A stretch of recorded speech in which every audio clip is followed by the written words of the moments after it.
Oh, hey there. What's up, everyone? Welcome to another episode of the Los Wise Guys podcast. I am one of your hosts, Dan, Papa Sun Killer.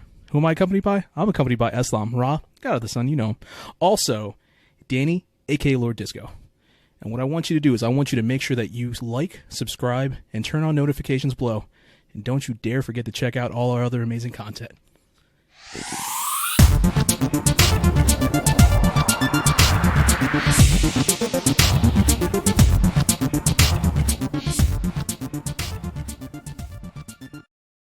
All right, so a few times on this podcast, I have talked to you guys about a little game called Wordle, and you've asked me, what is Wordle, and I explain it to you, and then you just repeatedly ask me again, because your memories are horrible, and I hate you. We've asked you what Wordle is on the podcast? Twice. Minimum twice. Disco, do you remember Yes. this? Can you confirm his lies? I don't remember asking you, but didn't New York Times buy Wordle or some shit? Yeah, that was the news story like last week. No, yeah, That was the second time you guys asked me that. That's I all. remember That's that. all I remember. Yeah, I don't remember asking you, like, hey, how do you play Wordle? It turned into Eslam being, what exactly is Wordle? Okay, I do remember that. Go back. Yeah, but not twice. Yeah, exactly. But not twice. Sounds That was minimum the second time. Sounds like a Pokemon. Yeah, Wordle. I keep thinking of Squirtle. Wartortle. Yeah. I don't know. All right, tell us about your And Wordle. thank God for somebody who understands Wordles here today. JX, Jonathan Axel, how you doing? How you doing there, sir? This is an interesting predicament we find ourselves in, because I remember telling you guys a lot of stories, and then you guys always saying that I was making it up. So why now should I have your back, Dan? No, Jonathan. See, it's different. It's different now because that's when we were in high school, and you were coming up with ideas for commercials, pitching them to TV networks, and then they would put them on the air. That's how it happened. This is now these two gentlemen have no memories. They don't know anything that's happened. They just live life 1 minute at a time. Who knows what happened that previous minute? I'm just in the moment. very You know what true. can I say? That's very true. I've Very had the same present. conversation with these guys for so long. It's getting frustrating. Maybe want to cut all my hair I off. feel you. I 100% know how you feel. Yeah. I'm But gonna have to since you're start here, like leaving Post-its on my laptop, your name is Tis. like Memento. That's a good movie. Everybody should watch that. Yeah. What's it called? So, Jonathan, one thing I want to talk about is you, sir. I saw on Twitter. If you're not following Jonathan, follow Jonathan on Twitter. You did the impossible. I saw you get a Wordle on your first try, sir. Yeah, you are the chosen one. He triple-doubled on his first game? That's crazy. He So- triple-doubled. Hey, everybody. Jonathan. Twitter name is JoNoSay. That's JO_NO_SAY. Very clever. I thought of it myself. We'll clip that out. Nobody's gonna see that. Check it. So, funny story about that Wordle that I got on the first try. Yeah. I'm up at like midnight, 12:30. I don't know. It's very late at night, but very early in the morning. And I go to do this Wordle, and it took me all 6 of the tries. I got the Wordle right on the 6th try. So then later on, it's 6th try, I got the Wordle. So later on, I go on, like, I just Google it. I'm like, yo, what the fuck was going on with Wordle? Go on to it. Apparently, the entirety of the world was in an uproar with Wordle because they chose a really stupid word for that day. So Wordle actually changed the word from one word to another word. So I'm like, man, I did all that trying to get that word. I go back on Wordle. Wordle completely blanked out that I even got the first word right in the first place. So I was like, let me try that second word for real quick. Well, got it right on the first time. You're a genius, John. Everybody's going to love you. So you Champion didn't actually material. get it then? Like, I don't get your story. What did you cheat? So say the word of the day was pause, right? Say the word of the day was pause. At 12 midnight, the word was pause. But by around 8 and 9 a.m., so many people complained to Wordle that Wordle changed the word from pause to like skill or something like that. So when I went back into Wordle, they completely blanked out the whole Wordle that I had just done earlier at like 1 o'clock in the morning. So I'm like, no, there's no way they just blanked it out and redid the word because people complained. Surely enough, they did. So okay, but the question is, how many tries did it take for you to get the word skill then? The first try. So you did actually get it on your first try then. There was no foul play. No, it was 100% foul play because they put what the new word was up on the website when I was looking up the complaints. Oh, so you saw the word. I get you now. All right, so I take it back. You're not the chosen one. I'm You're like, just a piece of yeah, trash. it was a test. I was like, wait a minute, did they actually? But hey, I guess now that the New York Times owns it, they're really big on public opinion about what people say. So if a lot of people are upset about the wordle, yeah. Well, I'm upset that Jonathan got it on the first try. So fuck that. Yeah, shit. I was excited for him. I was like, he got it, but now here he is. He's cheating. This man. oh yeah, I've got it on the second try, third try. This was the first try, but again, it was the a best test. I've done was second try. Yeah. Yo, I see you be playing Loodle, and I tried Loodle. Clearly, I'm nowhere near lewd enough. My vocabulary in lewd English is terrible. Loodle is fun. Oh, Loodle that's is what fun. that is? And Just lewd words? yeah, it's all curse words. Oh, nice. Dirty. Fun fact: today's word was How many curse what was words it? It was are there? dicks. It was dicks today. Oh, okay. And you would think any day you'd get an easy word like dicks. No, there's an extensive Dude, I amount tried of so much words. because I got the CKS pretty early, so I'm like, is it fucks? Is it sucks? Is it licks? Then I got dicks. It took a minute, but I got there. That's a lot of. He's like, That's no, the other it real. can't be. It can't be. It was. Mad bleeps. Beep. No, But, we no, flagrant. Loodle's fun. We curse. I don't know.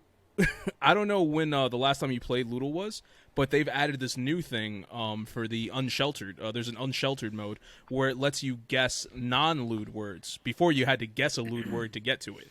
So now you could guess non-lewd words. So if you want to use pause, you can get pause, and then if you get, like, let's say the AU, you could use the AU. Okay, So they made it a little bit easier because a lot of people were just like, this is very difficult because how many lewd words can you guess? The last word I did on Loodle, I didn't get it all the way down. I did not get it. And then it was like, hey, if you don't get the word at the end, it'll show you what the word is, and you can click for the definition. And the definition was something about sexual interaction between two males, and they used it in a sentence, and I was like, I've never heard this word before in my life. There you Sword go. fight. Do you know what the word is? Do you remember it? No, I don't remember. I was very upset. And in my anger, I almost threw my phone. Yeah.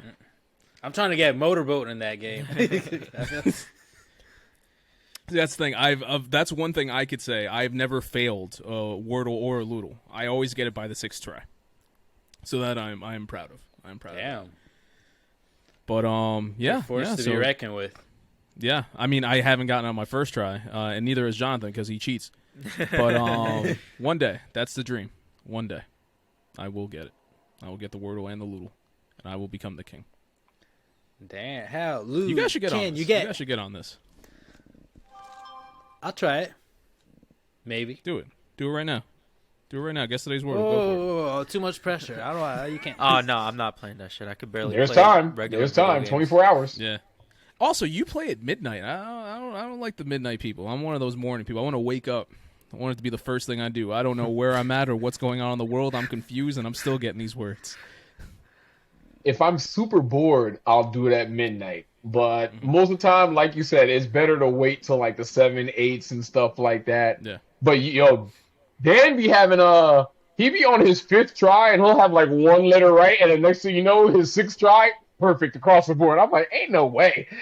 I'm guessing, dude.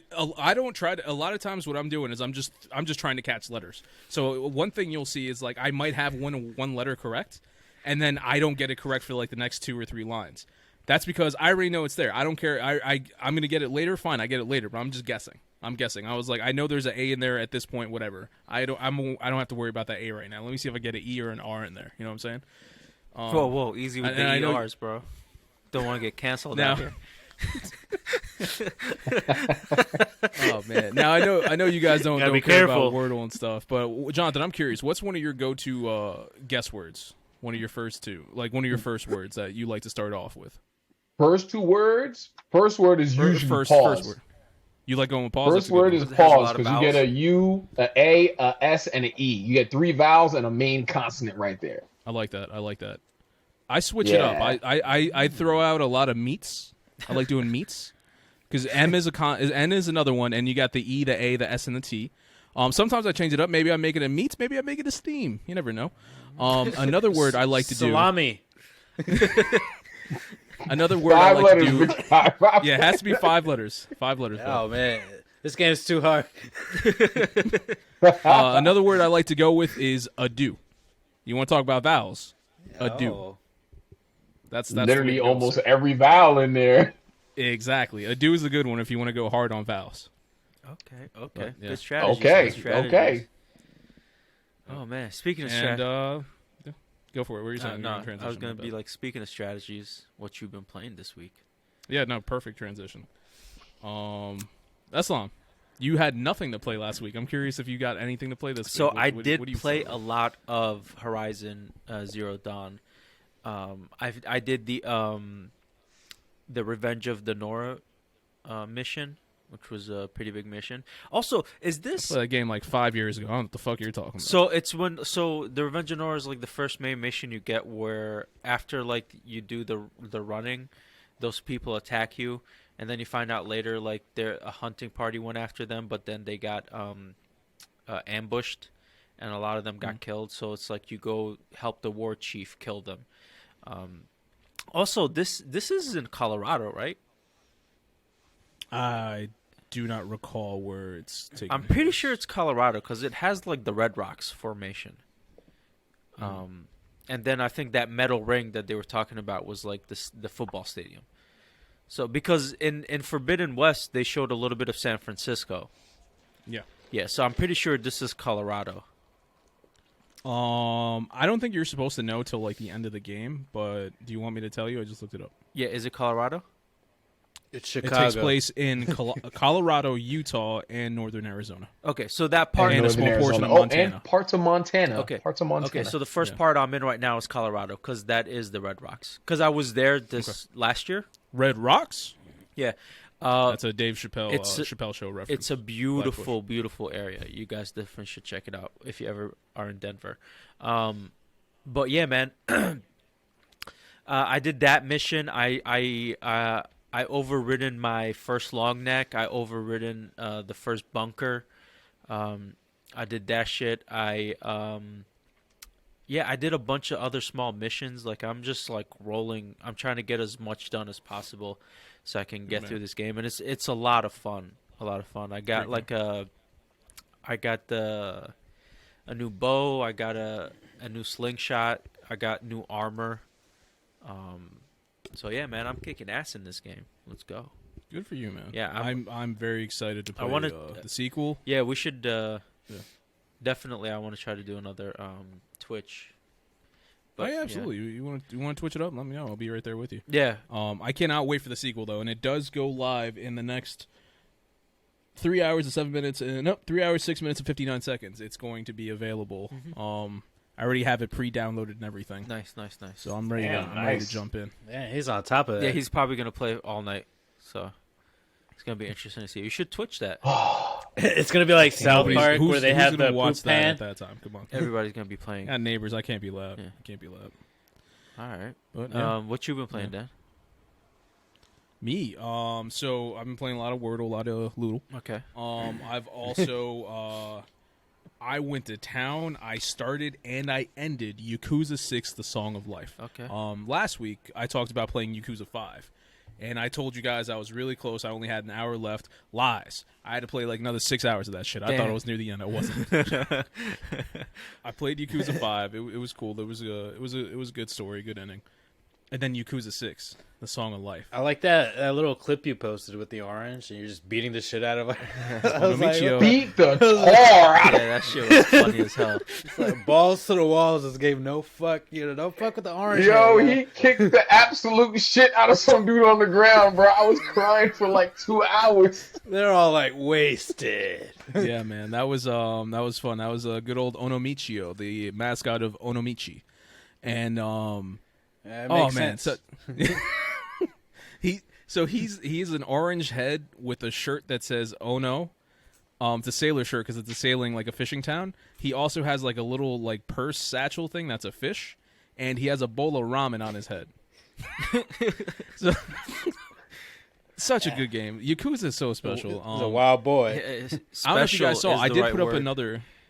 I did put up another video of what I consider to be the greatest cutscene I've ever seen in a video someone game. was running with a baby. Oh yeah, with the baby. Yes, the same game. Yeah, that's crazy. So yeah, that was fire. If you guys haven't seen it, it's the guy's running with a baby while he's getting tackled by people from the Jingwon Mafia. That's a Korean mob.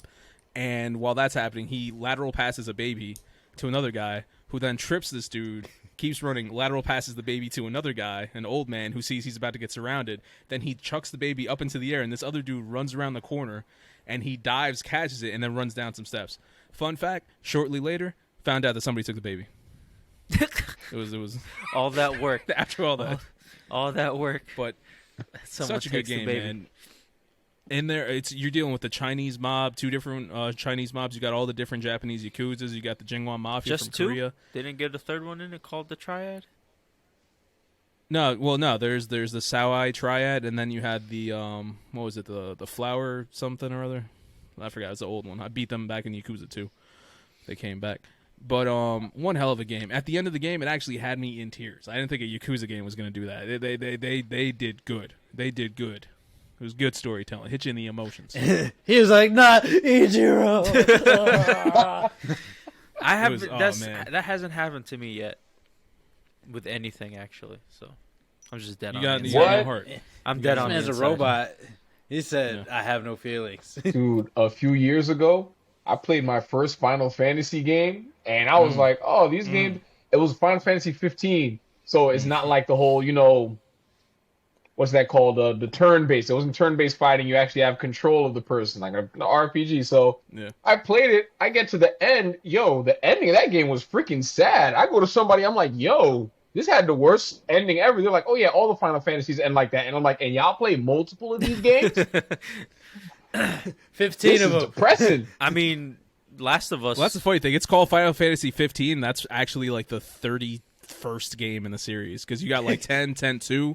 There's all the different Final Fantasy 7s. There's like 8 of them, And they're all different. Like they're actually like legitimately. Yeah, they're different. games. They're different games. Yeah. And like I said, 10 has a sequel called 10 Part 2. It's the stupidest thing 10 ever. Part 2, yeah. Yeah, Final Fantasy's 10 Part 2. Nice. That's crazy. Yeah, I never finished 15. I didn't like it much. They're Would you cashing recommend going back? No, I would not. I would not. Damn. All right. Damn. Disco, what you been playing? I've been playing Breath of the Wild still. Okay. I'm trying to collect all these shrines. Did you beat a Lionel? and, Did my advice help at all? I'm afraid to go back to that guy. I'm just trying to do all the shrines. And you don't even understand. He just whooped my ass. I'm like, oh, dodging, shooting shit, and next thing you know, he'll just be like, dumbass. Like, I'm just like, fuck, insta kill. I don't have strong enough armor yet. No, but there's one shrine in particular. I don't remember what it's exactly called, but I was like looking for it, and I was running on this mountain, and I'm like running to this hot spot, and it's like boom, boom, the little radar, and I just couldn't find it. So I Googled, and apparently it was in the mountain, and even at that, it was still hard. It was just like at the base of the mountain, I had to climb up shit and run around, do the ice pillar, jump to other spots, and then I had to drop some ice balls to break a door, and I was just like, yo, this is like the hardest game I've ever played. I was never gonna find that shit without the guide. If it was 2010, 2000, yo, I'd have been done. Like I would have stopped playing this game. Like, I can't fucking find this shit. Zelda's hardcore, man. Zelda hardcore. So it was so hard that when I was just like, bruh, like it was this hard just to find the shrine, and I got in there, and they were like, "Yo, you fucking found the shrine? Yeah, just take that orb." It's like, thank you, thank you. Yeah. Some of them, you can just go in and get the orb because it was so hard to find them. Yeah. And the easy ones to find usually have the hardest puzzles. They get you. You. So I was shooketh. I was just like, this game is too damn hard. Like, man. But I'm just collecting my weapons, cooking food, finding recipes, and just trying to survive out there. It's hard work. I told you the only 2 recipes you need. Stop that nonsense. I mean, I can't find bananas like you. I just be finding wild, gamey animals. Eslam got mighty bananas on lock. Like I found them one time. Yeah, there's like a whole by the line now. By the line now. There's like this area with a whole grove of like banana trees. You just go cut them down and just start collecting. I'm pretty sure Lionel's by that. Well, you better take care of that shit, or find. Have you not found that other shrine where you can build the mechanical weapons? Nah, I gotta find that shrine. Damn, bro, you slacking. You slacking, son. You're judging him hard as hell in Breath of the I know. Wild. My bad. It's not like it took me 2 years to beat this game, but you slacking, son. Exactly. Right? I played that. You haven't found the grove of bananas. You're better than that. He said, "I had banana radar when I first played." Back in my day, there was bananas everywhere I went. Mighty You better bananas. take care of that and take control of that banana tree. What's wrong with you? Aslan jumped a pack of gorillas, and just like, where the fuck are gorillas? Where the bananas at? Yo, But yeah, that's what That's I mean. cool as hell. I did a bunch of other shrines, but that was the one that stood out the most. And no, there was another one in a mountain. I was like, bro, what the first two that I found. I like how he said that like mountain. we didn't believe him. Like, nah, fuck you, you lying. Yeah, that was it. That's the only one that I remember. Nah, there was not. I gotta convince myself. I don't know, I'm talking in my head. But no, there was another one in the mountain. I was like, damn, did all the ones I missed were in the mountains? But nah, I found another one in a fortress. That shit was wild. But that was my week. I'm just finding shrines and shit. I'm trying to collect them all. Yeah, there's like certain shrines where there was one shrine I remember where you had to like play music to activate. It was wild. Oh yeah, I found. There's one where I have to do like the song, the Rito song. Yeah. I have to find the singers, Yep. and I was like, "Fuck that shit." I'm not trying to do that Yeah. shit. I had to go get all of them, sing a song, the quartet, whatever. Yep. who creates the damn Zelda games, yo? They be killing me with these things you gotta do Yo, to for like real. progress in the game. little I think details. last The way time I was Zelda on has here, been from the beginning. Yeah. from the beginning, from 2D pixel, Link The and Legend of shit. Zelda Oh my on god. NES, yeah. It's hard. I talked to this one chick. She's like, "This is half the song," and then I talked to the other chick, and she's like, "Oh, I ain't gonna Like, tell no, you that this, chick the lied. rest of the. I'm not gonna tell you the rest of the song unless you tell me what was the first half of the song." I was like, "Bitch, I don't remember." I had to run Dude, back I to the remember other. that from when I played, actually. I had to run back and be like, "Oh god damn it! Like, what you say?" And then run all the way back. And it's like, oh god. Shit Yeah. was wild. Yeah, that game is really crazy. No, it is, but it's a lot of fun, man. I enjoyed the hell out It of is. that. It definitely, when I play though, like time flies. Yeah, it I does. just be getting into it. It's Yeah. a whole nother world in there. 100%. That's it for me. JX, have you played anything this week? I've been playing a lot of Wordle. Play it just about every day. My friend got me into the phone game Rise of Kingdoms. Okay. So I've been playing a lot of that, leveling up the city, trying to help him out. I'm a whiles away from being able to help anybody out. Apparently, people have been playing that game for Years. mad long. Is it like Years, a Clash of Clans type game, or Pretty much, yeah. Pretty you can much build a similar to fortress that. type of thing? Like a tower Build a defense type of fortress, game? build up your troops, crops, and all of that good stuff. Defeat barbarians on the map. So very similar. Now, because of all the games that have been dropping, I was very tempted. I just bought a Switch for my girlfriend's son, right, for Christmas, and I'm like, damn, a Switch Lite. I said, damn, do I want to get a Switch Lite? But I was convinced to pre-order. I don't know if you guys looking into it. It's like a Steam The Deck. Steam Deck? Yeah. Steam Deck? It's Oh like yeah, this- you got that? Yeah, so I'm I put very in my curious lot about to that. pre-order. Yeah, so I'm definitely gonna get that. That's gonna be my intro to PC gaming, but I'm gonna have to start my whole gaming profile from scratch and get everything, through Steam. But that's pretty much gonna be it for me. Yeah, the Nice, Steam nice. library is pretty crazy though. They got a lot. It's of like shit infinite. there. Yeah. They got everything, like all the consoles, and it's like what? Yeah, Yup. so if Steam Deck is And it's really because good, a like, lot of like PlayStation stuff is starting to get on there too. And those Yup. are the best Steam, games. the Steam processing power too is like almost that of like a gaming computer. So it's like if it can really operate like they say, that should be tight. I would. And it'll I be would type, jump and on it has a that. dock I too, so would- you can dock it and connect it to a monitor or a computer. So shit, it's gonna be a blast. You gotta let us know how that works out. You gotta tell us Yeah, about yeah, that. yeah. Oh hell yeah! Bring me on episode. Yeah. I'll have it. I'll let y'all borrow it. You know how I'm with it. So yeah, definitely. Cool. Interesting. So I have a quick question. Are you guys done with your season for Under Review? Yeah, we took a little bit of a hiatus. If anybody didn't know, I work on this podcast called Under Review. We do Yeah. a lot of sports and we talk about some different things. Um, we've just been really networking and doing a lot of clubhouse. So Oh, Danash has awesome. been on a lot of clubhouses and I've joined, yeah, with a few of our guests that we've had and different people that we want to bring on to the show. Yeah. Um, and yeah, I mean, we were gonna do an episode before the Super Bowl, but Uh-huh. we felt like we're all a little drained. Just wanted to take a little step Yeah. back and stuff like that. So we are coming back. I'm doing a whole bunch of promo and stuff like that. I'm about to do another jersey giveaway. I was So torn betwixt whether it should be a jersey giveaway. are you guys gonna continue to do like basketball, or are you just gonna wait until next year to start again with the football season, or at least wait Oh until no, no, like yeah, we're the? still gonna talk like sports. Okay, in We'll still general. talk basketball and we'll still talk common things that are happening out there in the sports world, Yeah. sports news, and we have different people come on and we talk about their avenues and stuff like that. So we'll still do it. We're right now still going back and forth whether it's going to be every week or if we're going to do every other week. Okay. Depends on how many people we get on. But yeah, no, we're still going to continue even during the off season. Awesome. Good to hear. Mhm. All right, let's jump into some news.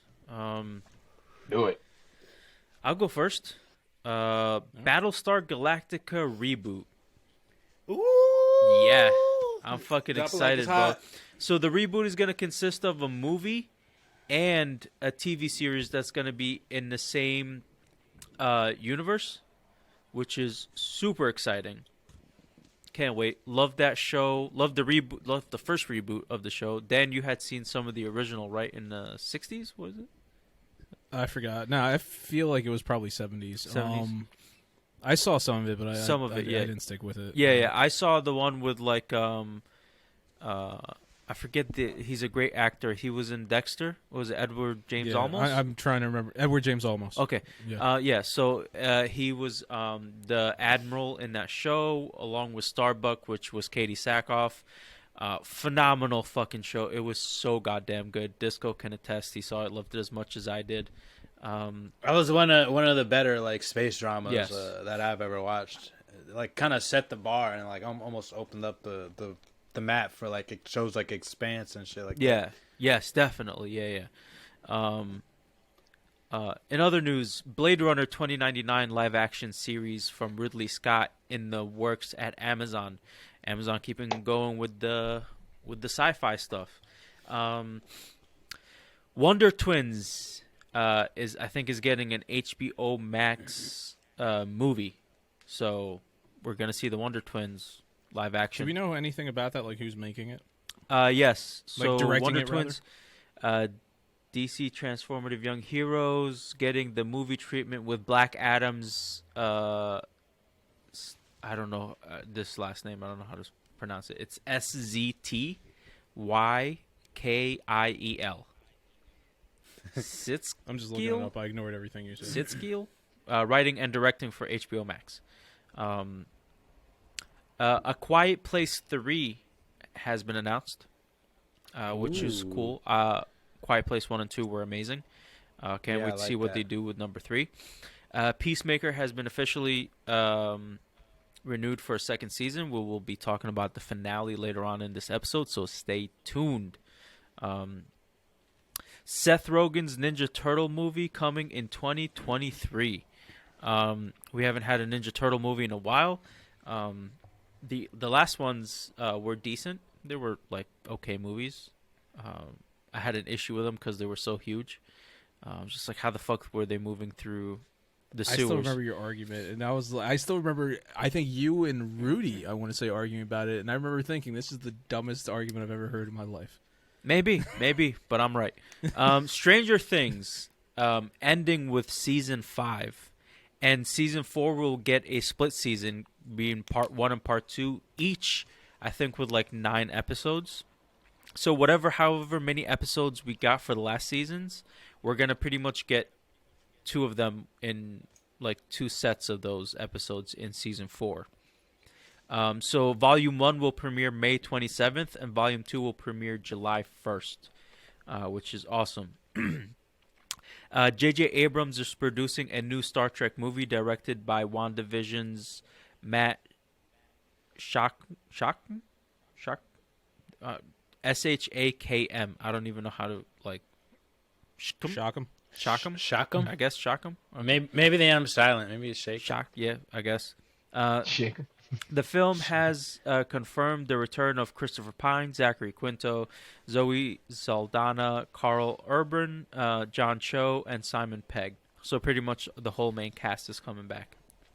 I enjoyed those movies, so that's awesome. Listen, Star Trek 1, that reboot, that first one, is my favorite one of all of them. That movie can come on every time, and I will watch it every time and enjoy it. I don't know why, but it's just, to me, it was fucking phenomenal. We're getting a Blue's Clues movie because, you know, they're running out of IPs to do. So a Blue's Clues movie's happening, and it's going to be like Spider-Man No Way Home. So I guess, guys, we're going to be jumping into pictures. I saw that. Kind of interesting. You see old Steve, all bald, looking all weird and shit. So Blue's Clues, is that our era, or are we older than that? I don't know. We're Blue's Clues. Nah, Steve came out around us. Steve is our era. We are. So that was when we were. I never watched it. That's why I was always. I mean, we curious as to weren't whether like or not toddlers, but we were young. That's what I'm Yeah. saying. Would it have been like age appropriate? It's just like we're just like, oh man, Blue's Clues on. I can't wait to see it. Like, No. are we that age? We were never No, that age okay. when Blue's Clues was on. But like, I don't know we if- were yeah, I young don't know if it enough was- that like it came on, we thought it was funny or something. Okay. Because I've It was on the watched radar. some Blue's Clues, and I was just like, I okay, gotcha. yeah. Dune Part 2 filming scheduled for summer 2022. Also can't wait for that movie. Did you say Dune or Doom? Dune Dune. The good Part one. 2. Oh, okay. Yeah, I think that's all my news. Let me check my other thing. Chicka what? Yep, that's it. That's all my news, guys. I'll go next. Unless you got. Yeah, I got news, but you could go if you want. I got some TV show news, and I was gonna mention that Blue's Clues movie too, but Eslam beat me to it. So, You can first say it. off, I'll act surprised. Say it. First off, Marvel's Kevin Feige announces that Avengers Endgame will be the last that we'll see of the Avengers, the last Avengers movie. Awesome. They're gonna All right. Yeah, move they on ended it off to good. they ended the chapter there. Now they're moving on to their next saga with the Eternals 2, Doctor Strange, and Ah, like fuck, Fantastic all right. Four, all those people. So Like they're making their what next. he means is just All the like worst heroes. The Awesome. the Avengers team is not coming back, so it is what it Yeah, is. pretty much. Yeah, all the characters like Scarlett Johansson and Iron Man, they all made their mark. They were saying I was reading an article, and so it's a nice just way to cap it. Well, I There's think no the need reason to- why he's saying that because with the multiverse, they can just bring him back at any point in time they want. But he They said can do that, whatever. Yeah, exactly. But I think he's saying that to be like, listen, Avengers Endgame, these Avengers, we're not gonna like. This is it. Like, we're not gonna bring them on screen again. And I think that's I think that's hated most of them, respectful. so I'm good. I think that's good. respectable.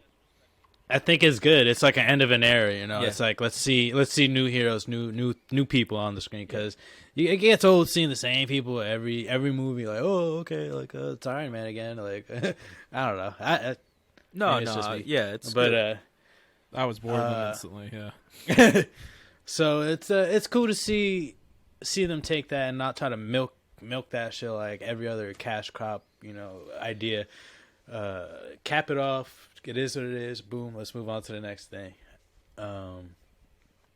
Speaking of next thing, my next news topic is AMC is releasing a new show, Interview with a Vampire, by Anne Rice. Well, the book is originally by Anne Rice. I don't know who the show is by or who's directing it, but I heard that was found a out great that- book. Yeah, a lot of people read that. Yeah. I'm actually Very listening interesting. to it on Audible right now, so I'm like big into the series. Uh-huh. I'm like 6 or 7 books deep right now, so I'm like very curious to see what they do with that. They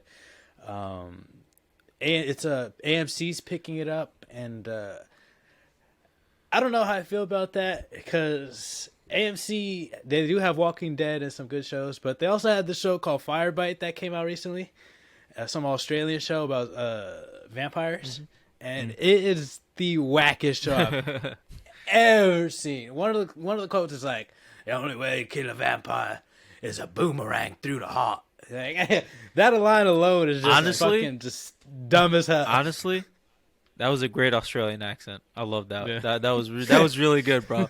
That was really good. Good job. Thank you, thank you. Yeah. I mean, I watch a lot of movies. Yeah, that You was made the really show. good. You made the show seem a little bit better because of it. Yeah. No, well, if you saw the movie, you saw the whole show. If you like that, I mean, all the good parts at least. So, but my fingers are crossed that they do good, and it's not a flop like that Firebite show because I don't know what the fuck. Well, that was. It listen, was they terrible. have great source material, so as long as they stick hard to it, they should be able to make a good show or a movie. They're already taking liberties. I saw it was a brief clip too from what I saw. It was like a quick little teaser promo. It showed the vampire Lestat, who's one of the main characters, and one of his vampires that he sired called Louis.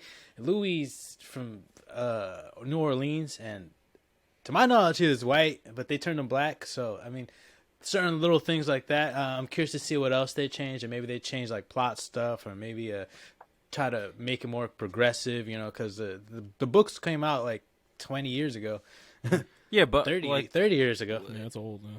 That's fine, but like, are they like, is there like racism in the book or something? Like, No, I'm just curious because they changed shit like that. I mean, Yeah, it's but, not, like, it's not, changing- there's nothing wrong with it. yeah, There's nothing but wrong with changing, that. I'm not the, like saying I don't think like changing like the character from like black to white or white to black is like that big of a deal, as long as it's not like a historical figure. I mean, it's just because, like I said, the clip was literally like 2 seconds. So that was just one of the first things that they showed and that I noticed. That's not like I'm harping that. No, it's gonna be I black. get that. I'm just saying, like what I was asking is that like, did the It won't change the book at all. No, I'm not talking about that either. Like, because you had like mentioned like something about like changing parts of the story or something. So that's why I'm asking: is it like, No, is there I was like just themes in the story that could be considered like not okay today that they would need to change to Yeah, accommodate they today's have- perspective? They have there's there in one of the books. There's like it's called Blackwood Farms. It's the one I'm on right now. There's like a 15-year-old girl. This 18-year-old kid has sex with a 15-year-old, and there's like incest. The Mayfair witch family has like they all marry within the family, so it's incestual. Okay. Like she's about Well, to we've marry seen her first cousin, incest so- in Game of Thrones, so I mean, nothing crazy. Okay. I One was just time, wondering. the vampire Lestat, he was weakened to a point. He just came from like hell, whatever. It was a crazy book, and he drank this woman's period blood. That's kind of weird. I've never seen that before. that's fine. He was like, it's an easy way to get blood, he said, and it's also like not where you don't have to kill somebody, and as long as she's willing, it's just a nice way to get nourishment. Yeah. So he came and he like just totally just took her, and that's pretty crazy.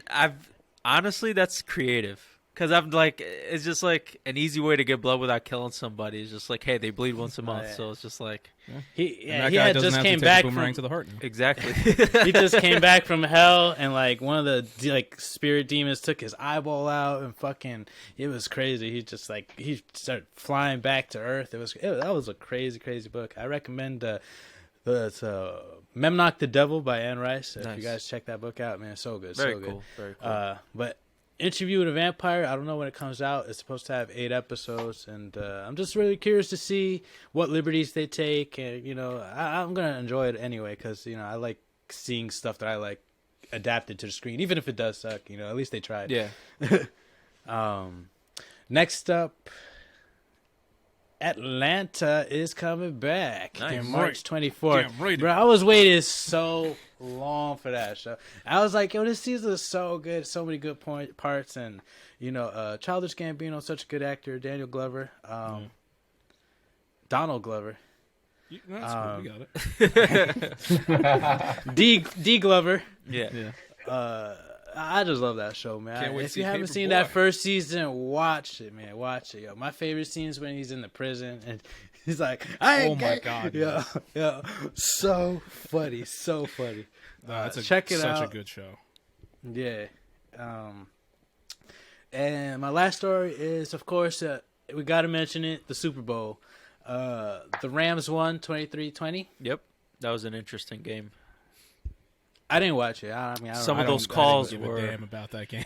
interesting. A whole game with no calls until the end of the game when they made calls. So people are like, wait, why are you guys calling stuff all of a sudden? It was like, well, this is what happens when you don't call stuff all game. And then you're getting shitted on for not calling, and then you got to make up. But there was that one catch where the guy grabbed his face mask. Face oh mask, my God. yeah. I was like, dude, that's so obvious. They should have just I don't know why the coach didn't fucking challenge that. You can't challenge something that wasn't called. Oh shit. Okay. So if they called it a face mask and it wasn't, then you can challenge it. But if they didn't call anything, there's nothing for you to challenge. Oh, you can't technically. even ask them to review it? Nope. Oh shit, that's If they missed the call, they missed the call. At A that lot point, of you just fans stop have the been game, asking that refs have to do post-game interviews after a game to go over what they missed, Yeah. what they got right and stuff, but that'll never happen. No. The NFL will never do that. Wow, That that sounds I wouldn't crazy. like that. That'd be dumb. Yeah. Well, then again, I don't know. It's football. So was it a good game or yes, nah? I'd say it was pretty solid. I'd say it was a pretty solid game. Halftime show was cool. If for any lovers of the culture, hip hop Who and was stuff, there? Dr. Dre, Snoop, Mary J, Eminem, 50 Yeah, million I appearance. saw Kendrick- Kendrick I was like, in there too. Again, it was cool seeing them all there, but again, it was just we were getting 30-second sound bites from each one of their songs, which has become the standard for a Super Bowl halftime show, which is I hate. I really do. Used to be a whole concert. Yeah. And it's just now whoever gets picked to do the Super Bowl has to bring 30 people with them, and they each do 10 seconds or 15, 20 seconds of their song, and then they're just no, why can't you just go on there? You're the one who got picked. Do 2 songs. Do 2 songs, knock it out the park, go home. Why do we need 52 people on this fucking stage singing along? They trying to hit all the demographics. They're afraid to just have one person and have a flop. Having Snoop Dogg there, if you got Snoop Dogg and then he brought Pharrell with him and then they did their popular songs, you would have been Beautiful. 100% good. But they brought the whole every generation that they helped build up and I was just come on, man. Do we really need this? Do we really need to do this every single time? It's mind-blowing. But, yeah. Yeah, I don't know. What about the definitely commercials? understandable. Y'all see any good commercials? I didn't even look at the commercials. I was busy. But, I saw the trailers that were shown. The Multiverse of Madness and, DC had, teasers for all the other movies. They showed, Black Adam. Y'all glossed over it. Well, Dan, to add what you said, I had literally just read something. They were talking about Atlanta announced that their 3rd season is coming out March 23rd, like you said, and they're expected to release the 4th season in the fall, which is going to be the final season. So I don't know if it's the last season split in half or actual 2 seasons, but I think it's supposed to be coming to an end after this year. Oh wow! Oh, I mean, That they took their time. So That's I why mean, I'm not guess. surprised that they're gonna end it because a lot of those guys they're off doing a lot now. It's when the show lot. first started, they weren't doing as much, so it made sense that they were on the show. They all became famous, so now it's kind of just do they really have time to be doing a show like that? It makes sense that it comes to an end. Also, Yeah. you don't want Paperboys and something running movies now, too, 10 and shit. seasons for no reason. If the story's just tell the story that you need to tell and end it. Absolutely. Yeah. Sorry to cut you off. This guy. And that's something too, man. I hate when people like not people, but like they find a good show and they just like try to cash crop it. I'm like, no, just make a nice story, make a nice arc, and then call it what it is. Yeah. Like I don't know why things have to go on like a million seasons all the time. That's why we don't need another Dexter. Exactly. Exactly. Yo, and you guys also glossed over. You guys hear about the full list of anticipated cameos for the Multiverse of Madness? Yeah, I don't care. I have seen nothing about that. I haven't seen a trailer. Nothing? I don't know anything about it. I didn't watch. I didn't saw watch the commercials. I don't know anything. Like what? What's I saw big? the trailer. What's out of that? I didn't care as much as I cared about the first movie, and I didn't. I didn't like that first movie.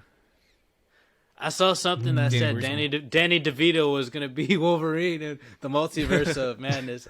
I was like, that would be funny as hell. See him come out in like a yellow actually suit. big out of that though. Like Professor X is supposed to be in it. No, it's like Whoa, a bunch. Professor yeah, X? it's a Professor X because Okay. they showed the Illuminati, so you got Professor X. They say Magneto might be in there, Hugh Jackman, Deadpool. So they're talking about people who might be in it. Like there's a strong possibility, and then people who fans really want. Yeah, but Tom it's Cruise just has like a different- Nicolas Cage. Because it's the multiverse, they can connect to literally any franchise that's Anything. ever been done that Marvel did or Marvel properties. So Fantastic Four, X-Men, like literally anything that has ever been done by Marvel. Most importantly, though, they showed Professor X. They showed his head, and it was Patrick Stewart's It voice. wasn't just a bald dude. So it was okay. So we know for a fact it was him. It was Patrick Stewart's voice. They showed the back of his head. Okay, We didn't they actually might see fix the Marvel movies. It's about damn time. The series has sucked. It has always sucked. It's always going to suck until the X-Men are involved. Yes. They might actually do good. Well, yeah, I've been waiting for Avengers versus X-Men, but it's not going to happen. No more Avengers. Dan just said it, so no Avengers versus X-Men. But Why not? Why not bring them back? That's all that company does. They just bring people back to make money. We've been saying it this whole episode. People are doing cash grabs all the time. And there's a comic book coming out that's called The Avengers versus the X-Men versus the Eternals. Oh, There's Lord. a comic, and anytime they make a comic, they do a screwed up version of it in the movies. It's gonna happen. They could say that just to get us off their scent. Maybe they're trying to sneak us, like, Maybe. surprise. Yeah. Well, the Avengers suck. They're gone. Now we just need to get rid of all these other guys that suck, and then just do the X-Men. That's all you have. That's all you need. X-Men and Spider-Man. That's all Marvel needs to be. Everybody else sucks. Damn. Oh man. All right, Dan, what you got for news? Before I get into wrestling, there's one news story I expected you guys to say, and it's entertainment that neither one of you said. Last of Us HBO Max series is not coming in 2022. That has been confirmed. Oh, really? Okay, I didn't see that. Oh, damn. I didn't see that. I knew about it. I read it, so I figured one of you guys were going to say it. I was like, oh, Okay. no. I get to bring entertainment news for a change. It slipped by. Good job. Good job. Very excited about that. I don't want the show to be made. Unlike what Danny said earlier, I don't want to see something that I love turned into a TV show. I'd rather just not. But, yeah. I hope they do good. The dude's been bragging about it. I've like seen a couple articles. Yeah, he keeps saying that fans of the original will not be disappointed. So Dan is going to be disappointed no matter what. So I wake up disappointed every day. yeah. So for wrestling news, this was a huge, insane week in the world of professional wrestling. First off, a short one. It looks like Buddy Murphy, now I think going by Buddy Matthews, might be showing up in AEW. Great wrestler. He was one of those small cruiserweight guys in WWE. Nobody really gave him a chance. Amazing wrestler. He's an Australian dude. Danny could probably do an Australian voice better than he can. Hopefully he comes to AEW. I would love to see that. He might be teamed up with Malachi Black and be part of the House of Black. Also, and this isn't even the biggest news story of the week, and that's insane. There's potential that Stone Cold Steve Austin might be wrestling at this year's WrestleMania. Oh, that's wild. This man's He doesn't have kneecaps. Huh? Like, how's he going to do it? He wrestled with bad knees almost his entire career. They weren't going to get any worse. He's going to come in with bionic legs. Yeah, He's for gonna real. Honestly, what we need in a 2022 Stone Cold Steve Austin match, he comes out on an ATV. His music goes crazy. Everybody goes crazy. He drinks a beer, hits a stoner, hits another stunner, hits another stunner, drinks some more beers, goes back in the ATV, and goes away. That's all you need. And everybody's going to lose their minds, but like, this is the greatest WrestleMania ever. Yeah. He really does have it down packed to a science. Yeah, Everybody Like, he's a will good love wrestler, it. but that's all he has to do at this point. And Yeah. we're all going to be like, you know what? That was a great match. Yeah. That was creative. Yeah. That's funny. And like I said, it's huge. Looks like he might be fighting against Kevin Owens. They've been teasing that Kevin Owens, for some reason, started talking trash about Texas. Okay. This WrestleMania is going to be in Texas. Stone Cold's from Texas. So it all makes sense. Also, Kevin Steen, I meant. Kevin Owens he does the stunner. That's his finisher. He started doing the stunner. He's the one person that Stone Cold gave the okay to do the stunner. So we might have a stunner versus stunner Mania. That's never snap. happened. Ooh, And then spicy. the bigger news story, which is insane that Stone Cold Steve Austin come back to wrestle in 2022 is not the biggest story. It's not the biggest. Rhodes. Yeah, I know. And Brandy Rhodes. I don't understand. Have left AEW and are potentially, some people say very likely, going to go to WWE. Why? And Dude, you Money. have to explain this to me. money talks, Eslam. There's a lot that goes into it. Cody, anybody who's a wrestling fan knows AEW was created by the Young Bucks, Kenny Omega, and Cody Rhodes. They're the founders of Yeah. AEW, the EVPs. Now Cody is leaving. His contract was up. All their contracts ended up finished at the same time, with the exception of Kenny Omega. He's a year after. And they had an option, like they do in sports. Jonathan, you know sports, where you have a contract and then there's an option for an additional year or 2 years, whatever. So there was an option. Add on, right? Exactly. There was an option for the Bucks. Tony Khan, the owner and president of AEW, he took the options, like, yes, I want the Bucks back. Also Hangman. And then for Cody, they did not take the option. Yeah, testing the free agency. Essentially, yes. Wait, so Cody didn't take the free option, but it was... I'm sorry, Tony didn't take the option. I meant Tony Khan, the owner. So he didn't want to extend his contract. Exactly. So that it turns into, it looked more like maybe Tony Khan didn't want Cody there. Yeah. So backstage, Cody, he's great. He has like 2 TV shows on TNT. One of them is now canceled. After this news broke. But he's a great wrestler and everything, but he's kind of a headache backstage, some people would say. He wasn't as close friends as he was with the Bucks and Omega as he was beforehand. Some people say that's not true. Some people say it is. Only they know. Okay. And his contract was up. Apparently, he wanted more money. And then you look at all the people that have been coming into AEW, and I've been saying on this podcast, CM Punk is there. Bryan Danielson is there. Keith Lee just got there. Buddy Matthews might potentially go there. Malachi Black is there. It's like Adam Cole is there. The list goes on. All these big-name guys are there. Now, is Cody still going to be a big deal with all these other big deals in there? So Tony Khan might have looked at it. It's like, listen, Cody, you're great. You're awesome, but like, I had to spend a lot of money to get these guys in here. I don't know if I can keep you in the main event scene with the money you want. Yeah, but that's the crazy. business of it. That's the business. I understand, but that's crazy doing that to one of the founders. Now, I Yes, know but he at the same time, bankrolled Cody's just like, I want more money. And Cody wants more money, and Tony's like, I can't justify giving you more money. This is all speculation. No, I completely understand it's all Yeah. speculation, and I'm speaking on your speculation. I understand. Yeah. Why wouldn't he want more money? He fucking, like, without... Okay, let me ask this question. Without Cody Rhodes, the Young Bucks, and Kenny Omega, these people starting... There would be no AEW. Right? It wouldn't exist. Like, even if he got other... like, he bankrolled everything, and I get that. But even with other wrestlers, do you think AEW would have become what it is without these people? If it was other wrestlers, potentially, yes. But right place, right time.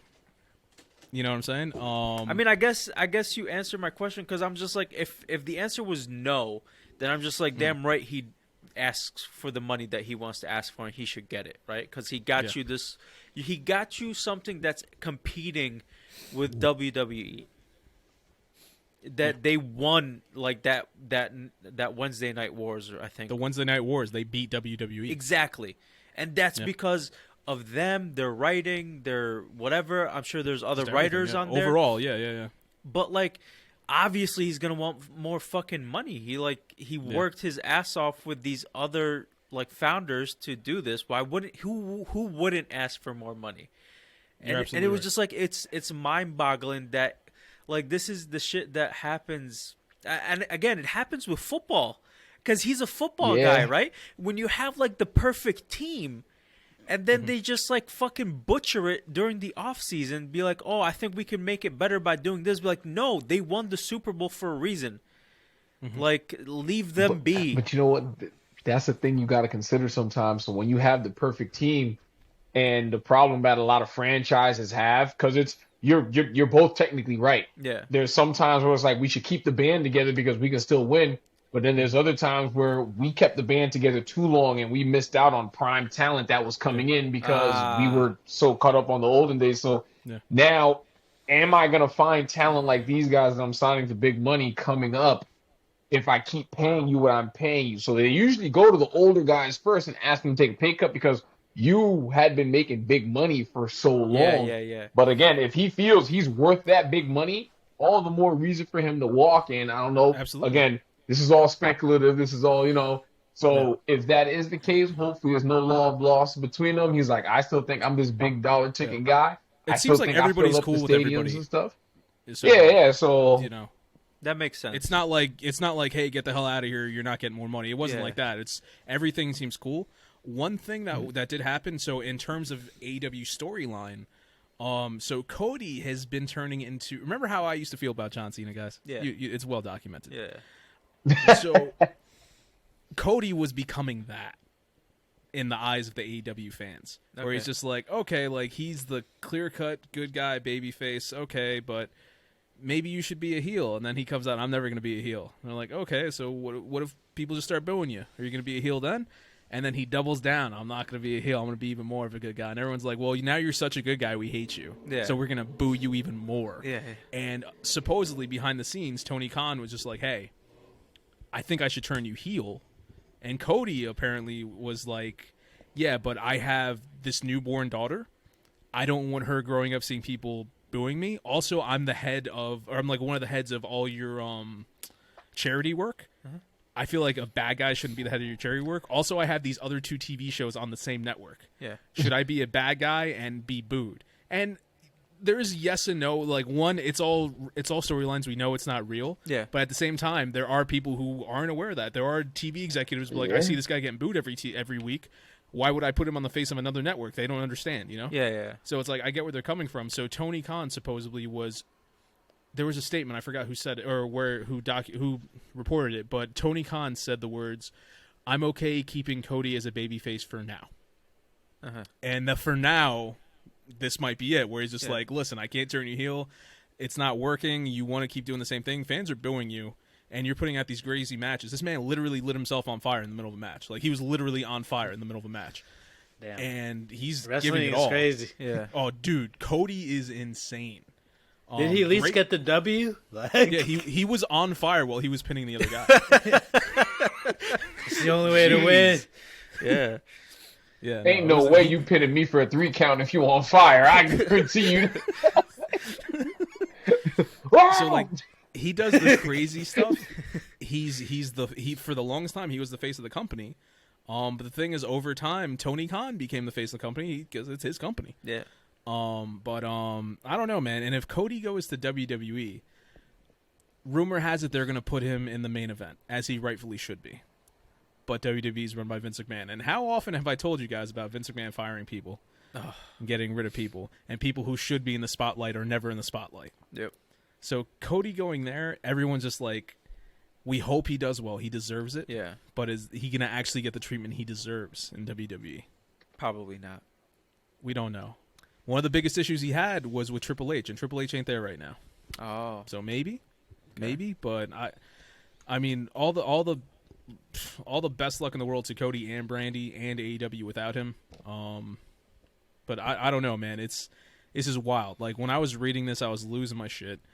Everybody in the I saw wrestling world was losing their shit. I saw you tweeted it, and I was just like, "What the fuck? Why?" Yeah, the tweets were coming crazy. I was just like, I saw that the statement that Tony Khan put out. He was like, "Best wishes to Cody and Brandy." Blah blah blah. I was like, "What is happening, man? Like, why is this happening?" Like, I don't know. Yeah. It was weird, but and that's I haven't talked about Brandy, but she's sense. Another one. She was she was another one. She was the chief brand officer. She was in charge of a lot of different things. Also big with the charity stuff. She was big with like the women's side. Like there's a lot of wrestling women fans who don't get to like do stuff. So they created this whole thing just for like women themselves that Brandy was running, and it was like everybody thought it was like the coolest thing ever. So it's like they've both done a lot for the company, and they just felt that they were worth more. And you know, if you don't feel that way, then you should. They did get results. They did go out and they did do their best. Gotta know your worth. Yep, exactly. So I mean, you gotta bet on you, man. Bet on yourself. Away. Yeah, hopefully everybody walks away bettering themselves. AEW and WWE, of course. I want all wrestling companies to succeed. And also the Rhodes. I don't know how you say it, but yes. The Rhodes. This is. Yeah. That's all I got for my. All right, let's jump. I support Rhodes too. Yes. Good luck to the Rhodes. Before we get into our next topic, I want to remind everybody, if you're listening, go check out our YouTube channel. That shit is popping. We got videos of the full episodes going out every Monday. We got then every day after that clips going out of the different topics on the podcast. Right? So if you don't got an hour and a half, 2 hours to watch us, go watch your favorite clips, whether it's our show reviews and recaps, if it's the Powerbomb Weekly where Dan does his wrestling news, or if we're doing our game club, which is when we talk about what we played this week. So go check out all those videos. Go check out our social medias. On Instagram, we're dropping reels. Danny's just tweeting about Wordle. Go play Wordle with Dan and Jonathan. And Loodle. Yeah, and Loodle. Get lewd with Dan and Jonathan. I want to see if any of you could out-Loodle me. Out-Lood me. I might download Loodle. Loodle sounds more fun than Wordle. I'm thinking about Loodle too, if anything. Loodle is so much harder than Wordle. Yeah. It's so much harder. Yeah, but it's like curses, so it's just like it sounds more fun. But yeah. It's so much harder. So go check out our YouTube channel, subscribe, watch our videos, like our videos. Make that hit that bell button so you can get notifications when we drop new videos. No. I want them to do more than hit it. Super important. I want them to do more than hit it. Yeah. I want them to do more than hit it. I want them to take it. Mm-hmm. I want them to just hug it, just caress it, just kiss a little bit. Just kiss a little bit. Uh-huh. Hey, better give that thing back shots. What's he doing over there? Just whisper in your ear, and then I want you to just slightly put your hand on the top of the head and the other hand on the bottom of the chin, and then just a quick crack. Just a quick crack. Oh. I want you to do that to the like button. Then I want you to find the subscribe button. Oh, I want you to do the same thing, but I want you to have the subscribe button look at it. I want you to watch the like button first, the bell and everything. The subscribe button is watching it happen. Yeah. Damn, and Dexter. It knows it's next. There's nothing you can do about it. Damn, Dexter. Yeah. All right, let's jump into. Yeah, I'm surprised you want to chop it up too and dispose of it. Dispose of that like button.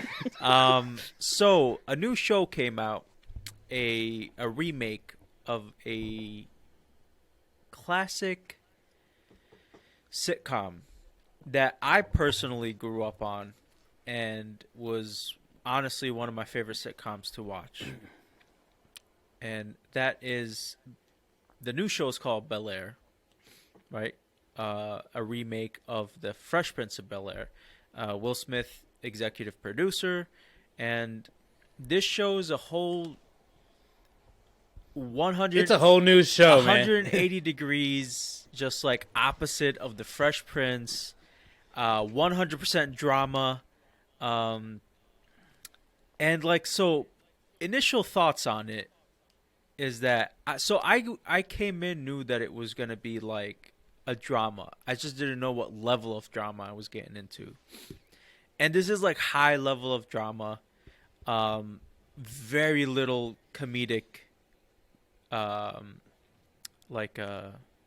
what's the word? Energy. No, there's like, so when there's Relief. Yes, comedic relief. Thank you. Very, very little comedic relief. Which I was not expecting. I thought it was going to be like a drama, but with more comedic relief, you know, to kind of like encompass the character not at all. of Will Smith. I thought because he was goofy as fuck. Yeah, so in the show. So I thought, yeah.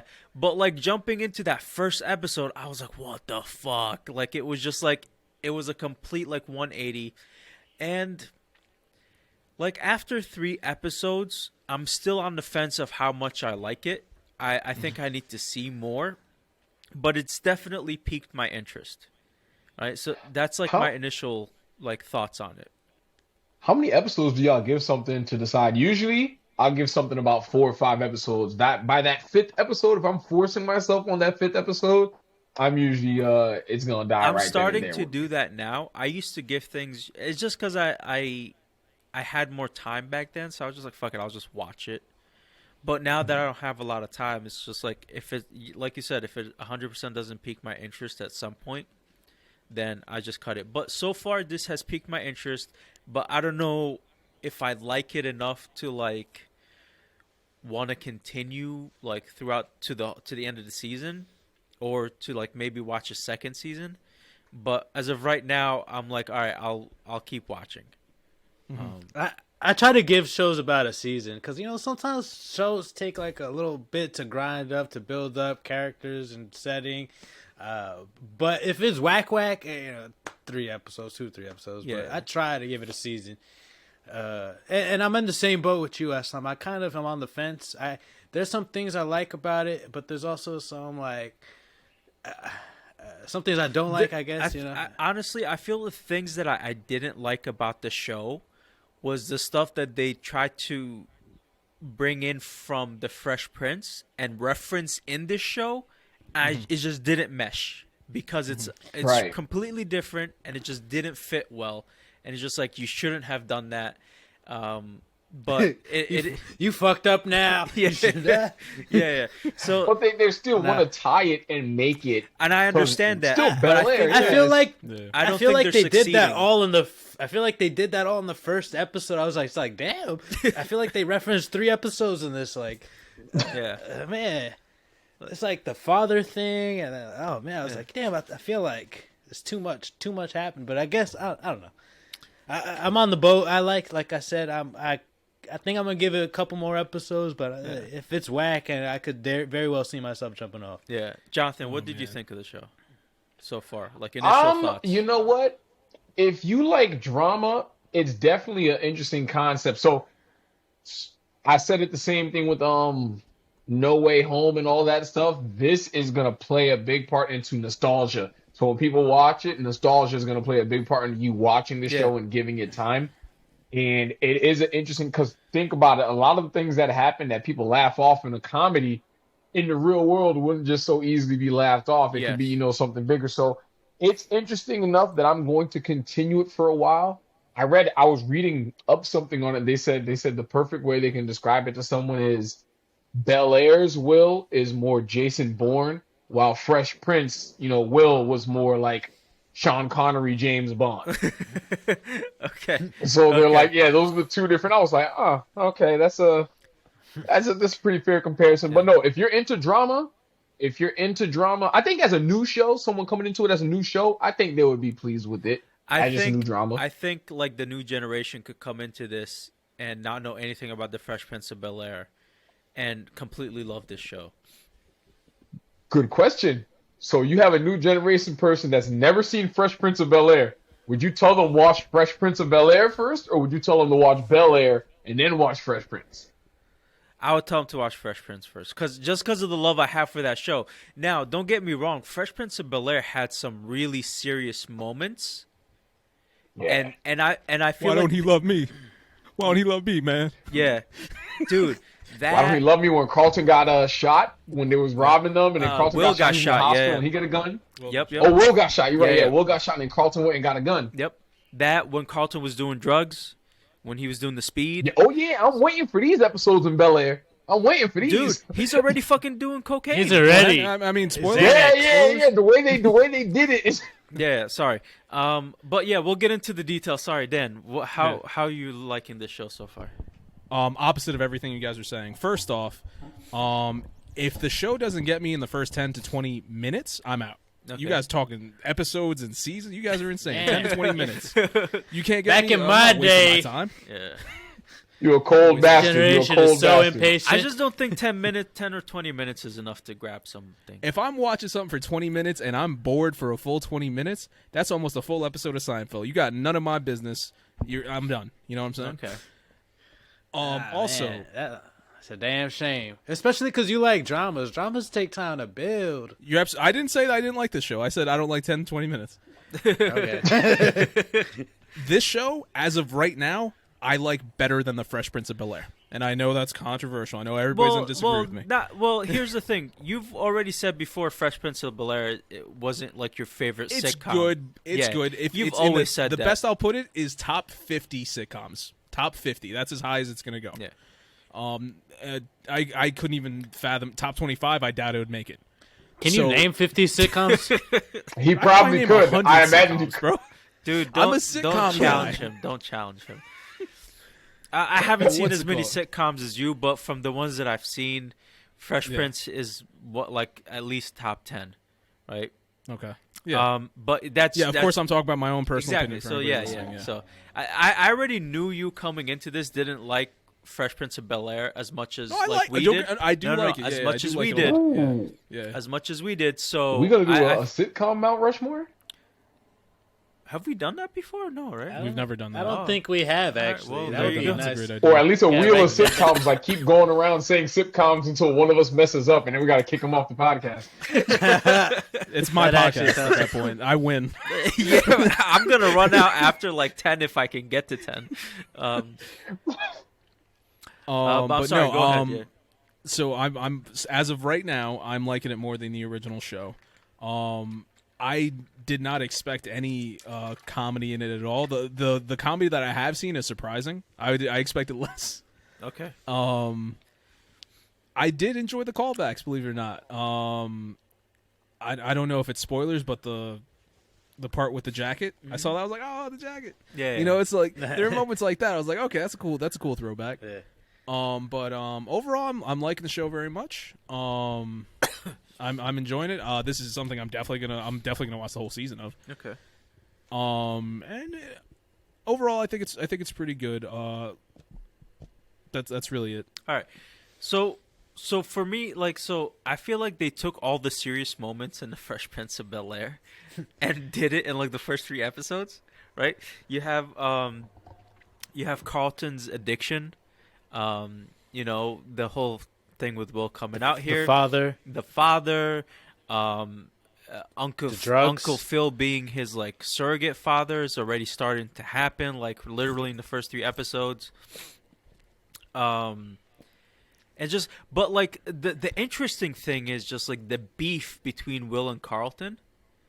That's like something new. Like there was never such a like there was a little bit of jealousy on Carlton's side when it came to like sports, but like Carlton was always this like super like he had like this weird secure confidence within himself in the Fresh Prince of Bel-Air that here I feel like he kind of has, but not really. It's like almost a facade.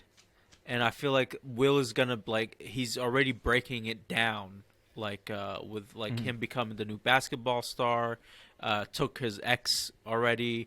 Like, it's, like, shit's, like, happening. It's, like, so fast. Also, first episode, honestly, Hang on. this is Do you want to say like we're going to spoiler territory at some point or? It's Oh, spoiler no, yeah, territory, this is or- full on spoilers now. I don't Yeah. like, So if you guys haven't seen it, yeah, watch it come back. yeah, go fuck off. Spoilers. yeah. So first episode, and I think that this is when I texted you, Jonathan, because I wanted you on, because of the first episode, the locker room scene. When Will comes in, they had the music pumping, Carlton was dancing, and that white guy was singing along and dropping N-bombs, and I was just like, And first of all, he was so off rhythm, which was hilarious. It was all bad. Like he was off rhythm, but he just like kept saying the word, and then like Will's character, like the Will Smith character, like got upset, and he got upset with Carlton too because he's like, "Why are you letting them say that shit and whatnot?" So it was just like I wanted like your perspective on that scene. Because there's like a lot of talk now. It's just like, oh, before, like when you were singing the song, like back in the 90s, like everybody was saying the N-word when they were singing the song, right? Now it's kind of like, nah, you can't do that. You know what I mean? Watch, this actor is gonna get canceled in 10 years when the show's over and someone just brings it back. They're gonna try to bring back his footage, his film, bro. Yeah. In 2032, this guy's getting canceled because of this, the first episode of the season. So my take on it is, if you remember in Fresh Prince, Will came out of West Philadelphia. He came out from West Philly. He was in the hood and stuff like that. He goes to Bel-Air. And it's not unfathomable in the real world that we see, I mean, black culture, colored culture in general. Like, everybody hates Mexicans until it's Cinco de Mayo. Everybody hates black people, but if you go to a white school, if you go to the Travis Scott concerts and all these different people concerts, it's all white kids that's at the concerts, stuff like that. So I've worked those concerts. You've worked those concerts. Concur. You see who the crowds are. Yes. You see who the crowds are. So they're 90% white kids. Culture is fetishized. So most of the time, white people fetishize the cultures of others. You know, they like, and I'm down for all that stuff too. If you like other cultures, I'm a black guy. I'm a Haitian American in New Jersey who fucking loves anime. I can't say anything about fetishizing against someone else's culture and stuff like that. Ditto. I mean, I'm not Haitian American, but you know, I love anime. Well, you're a little bit Haitian American. I could be. Eslam's probably had it. You guys expect someone's probably come up to you and be like, yo, y'all be having them empanadas, bro. Them shits is good as fuck, bro. Like, whatever, it's a small scale, big scale, everybody deals with it. Yeah, they come up to me and be like, do you know how to pilot a plane? I'm just like, nah, not really. I bet if you look really far back, Jonathan's relatives, his ancestors and mine might be related because the Dominican Republic and Haiti. 100%. Hey, you know how to make a gyro? Go even further, you know, you guys came out of Africa. Okay, I thought you were going to stop mid-sentence in last week's podcast. But yeah. So it's, as far as a drama goes, again, Fresh Prince is very easy drama. This guy comes from the hood, all black place. He goes to this uppity Bel-Air. Like, you've seen the show multiple times, but now getting with the Bel-Air twist, that stuff 1,000% happens. 1,000% happens all the time. And some people, like, again, I wasn't mad at Will being mad, and there are a lot of people that would be like Carlton, and, you know, they just, whether it's, you know, they don't see a problem with it, or I am one out of thousands in this school. They're going to stomp me out my shit every single day if I don't. But, you know, it just really makes for good drama. It really makes for good drama. I felt like that was it was genius for them to add that. Because they didn't really have to deal with it. You think back to Fresh Prince, they had their dabbles of serious episodes, but it wasn't as much talking about this rich black guy. And if you even remember the first episode of Fresh Prince, if you go back, besides Jazz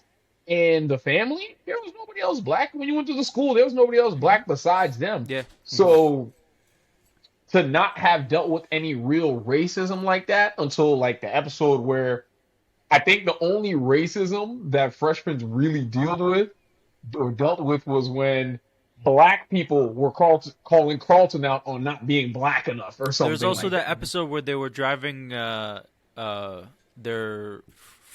dad's friend's car from. They thought it was stolen. From Malibu to somewhere else or whatever, and like the cop stopped them and thought it was stolen. Yeah. And Carlton was like very naive about it. Like he's like, "Why did he do that?" Like I'm just like. Yeah. Exactly. Yeah. So I'm like, I feel like it was very good for them to get that early on because they're like, yeah, we're not gonna skip and do all this other BS. We're gonna let you know this is how it is from the jump. Yeah, yeah. And now you coming from the hood and coming here and seeing how these people get down, like the culture you're gonna be the shell. Exactly. So Yeah. that was really good. I felt it was really accurate. I thought it was a good move. I thought it was a really good move. Okay. No. I definitely like seeing the different perspectives too when it came to saying the N word, where because Will comes from where he's from and it is predominantly black, where it's just like, hey, you're not. I mean, I'm sure it's just like if you are not black, you can't say this. Yeah. And like Jonathan, you said, Carlton is one of thousands. Like if he starts starting some shit, they're all going to gang up on him, and it's the numbers are going to get him. So it's like I Right. definitely like seeing the two opinions coming at each other, and it's just like they both have reasons. They both have genuine reasons to be upset at each other for the same thing. And I was just like, I thought that was very good. I thought that was very good the way they were telling that particular story. It is, and like they Yeah. also show Carlton as like the man on campus, right? Yeah. Like everybody, like he's the Top the, dog, like yeah. he's like the school Everybody president. want to be blah, friends blah, with the blah. black guy, man. Everybody want to be friends with the black guy. I love that tension they have, and exactly like how Carlton at school is the man, and now that he's coming on, it's like he's They kind of see stealing that shine from him. Yeah, and yeah. especially it started with the girlfriend too. Is immediately just like Carlton's like, oh, he's taking my turf, my man. He's taking my dad. Even Yeah. like when they were playing Right, ball, right. he That's- was it's like, staring. He was staring I'm the hard, black guy, like- and now they're getting a taste of a more authentic black guy Yeah. from an authentic black environment, Yeah. and they're gravitating towards that more than me. Dude, first of all, how fucking cool is Jeffrey He's the coolest person in the this world. fucking show? Like, like, Jeffrey, damn, I want to be You above can't mess dude. Jeffrey up. dude, like Jeffrey in the show, I feel like he's Alfred in the sense like this dude was Black Ops at some point. Like I swear to God, the way he like comes up on people, like he fucking like you don't hear him. He just even appears. looks a little Pop out stacked. more, let me like, get those I bags. wouldn't want to mess with him. I was like, holy shit. But I also like. But Oh, so go ahead. No, I was gonna say, when you were talking about Alfred, I was talking to someone and I said, yo, when you think about the Fresh Prince and you think about like comedic relief characters, your comedic relief characters were Jazz, I was about to Jeffrey. say Alfred, Jeffrey, and technically Carlton, even though he's a main character, Carlton was a huge comedic relief Yeah, guy. And I absolutely. love that they're like, yeah, we're gonna wipe all of that out of here, and Carlton's gonna be pretty much our main focal point, main to the point like it's antagonist two right main now. characters. Yeah, Yeah, he's yeah. straight up the And- antagonist, which yeah. is crazy. It's also a reason why that compels me to keep watching, because like knowing from Fresh Prince, like they're gonna make up, and I want to see that. I want to see them be cool and like finally overcome their issues. And I spoilers when I thought they he was planted. muted. I was like, I was like, damn, something's up with this mic. Dude, When they put the drugs in his bag, I thought he was gonna like be like, no wait, that's my cousin. It's going too far. I thought he was gonna bring them together, but Yeah. it didn't work out. Like, so I'm kind of just like waiting to see like, yeah, what's gonna bring them together, like what's gonna happen. Yeah. But it looks like they're gonna ride this out though. That clash. That yeah, I think that's gonna be like Oh, the yeah. whole first season. Oh yeah, Well, that's the thing. I'm I could very see that. interested to see how far they're going to take the show. Like, do you think they're just going to do high school? They're going to go into college? It's That's one of the things I wanted to say is you guys were talking about how they did so much like in the first episode. I don't see this running anywhere near as long as the No, sitcom. no, no, That's no. that's why I'm saying it I don't makes think sense so that they're either. going to do this. This could be something they could do in 2, maybe 3. I see seasons. 3 seasons. You know, 3 I seasons? see 3 seasons. Okay, yeah. I It all also depends feel on like if it gets a lot of money, then they're going to Yeah. just keep pushing it. And be like, oh, let's do Also- some more. feel like they did a lot of callbacks to get that nostalgia, get you Oh, yeah, sucked yeah. in, and that First opens 3 up the field. episodes, Yeah. This opens up the field for them to do new stuff now. Like, okay, we got all that shit done, and like now we have your attention. Let's do what we really want and give them a real story, like or like Yeah. a new story. And So, like, yeah. that'd be cool too. So far, we've seen a lot of Hillary, a lot of Will, and a lot of Carlton. Ashley, we kind of get a So a sprinkle lot of Phil, here. too. Yeah. Storyline wise, I like Ashley and her mother's relationship, or the clash of their relationships. Hillary and the mother. I said Ashley. Yes, you're Yeah. right. Sorry. Yeah. Hillary and the mother. Ashley's. Every time Ashley pops up, it's like, that's right, you're in the show. Yeah, exactly. It's like, well, it's, remember, she Ashley's was getting a no little love. youngin' in the beginning. She a little youngin'. She Yeah, but it's one of those things where it's just like I said, we all said it's going to go, maybe 3 seasons. Yeah. Ashley's got drama. Yeah, She's yeah. dealing with That's stuff. true. She definitely, yeah, Well, that's true. Well, in the Fresh Prince, Ashley started most of her drama when she hit puberty. Yeah. But that's Right, what I'm so- saying. They, so She they kind don't, of like they don't have to do idolized that. Will and stuff, so now Will's gonna see his actions reflecting into her, Yeah. and he's like, "Oh, dang, hold on." Yeah. Yeah. Yeah, So they could definitely start doing stuff with Ashley now. yeah. They gotta wait. But yeah, man. Hillary and her mom. I like so Hillary in the Fresh Prince. Jeffrey had taught her how to cook one day, and she was like good at it. I like how here they took it on the serious route. Also, she has like a big Instagram following, and like she's trying to like become like a social chef and stuff like that. They Which is like- modernized it. Yeah, which is like it was an awesome take on the Yeah. on the story. It but, makes perfect sense for that character. yeah. Like it works. And I like that she's not an airhead. Like Yes. she's still like the beautiful fashionista, but she's just like, I'm smart. You know what I mean? Like where Hillary was just Yeah. a complete She has a Airhead. strong will. yeah. Yeah, there's no way to put comedic Fresh Exactly. Prince Hillary into a drama. It She wouldn't wouldn't work. fit. It wouldn't work at She all. wouldn't fit. No. Yeah. But yeah, no, it's but she like in this but she took to Will like quicker than Carlton. And I don't know if that's like a male thing, right?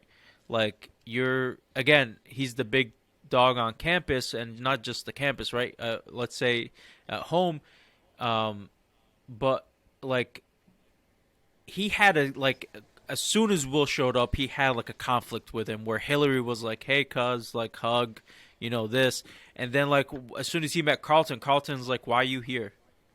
Like, why are you in my space? Why are you like almost like alpha male shit? Like you're in my territory. Like fuck off." That's exactly what I was gonna say. That's Yeah. what they're playing on, because it didn't have to be like that from the get go, but that's No, the it big really thing that they're was, gonna play yeah. on. Yeah. Yeah, I know, and I was like, damn, just like that. We just Be like, Yeah, I dude, can't I'm wait just to see saying why hi. you're really here. Yeah, Like, yeah. damn. All right, Carlton.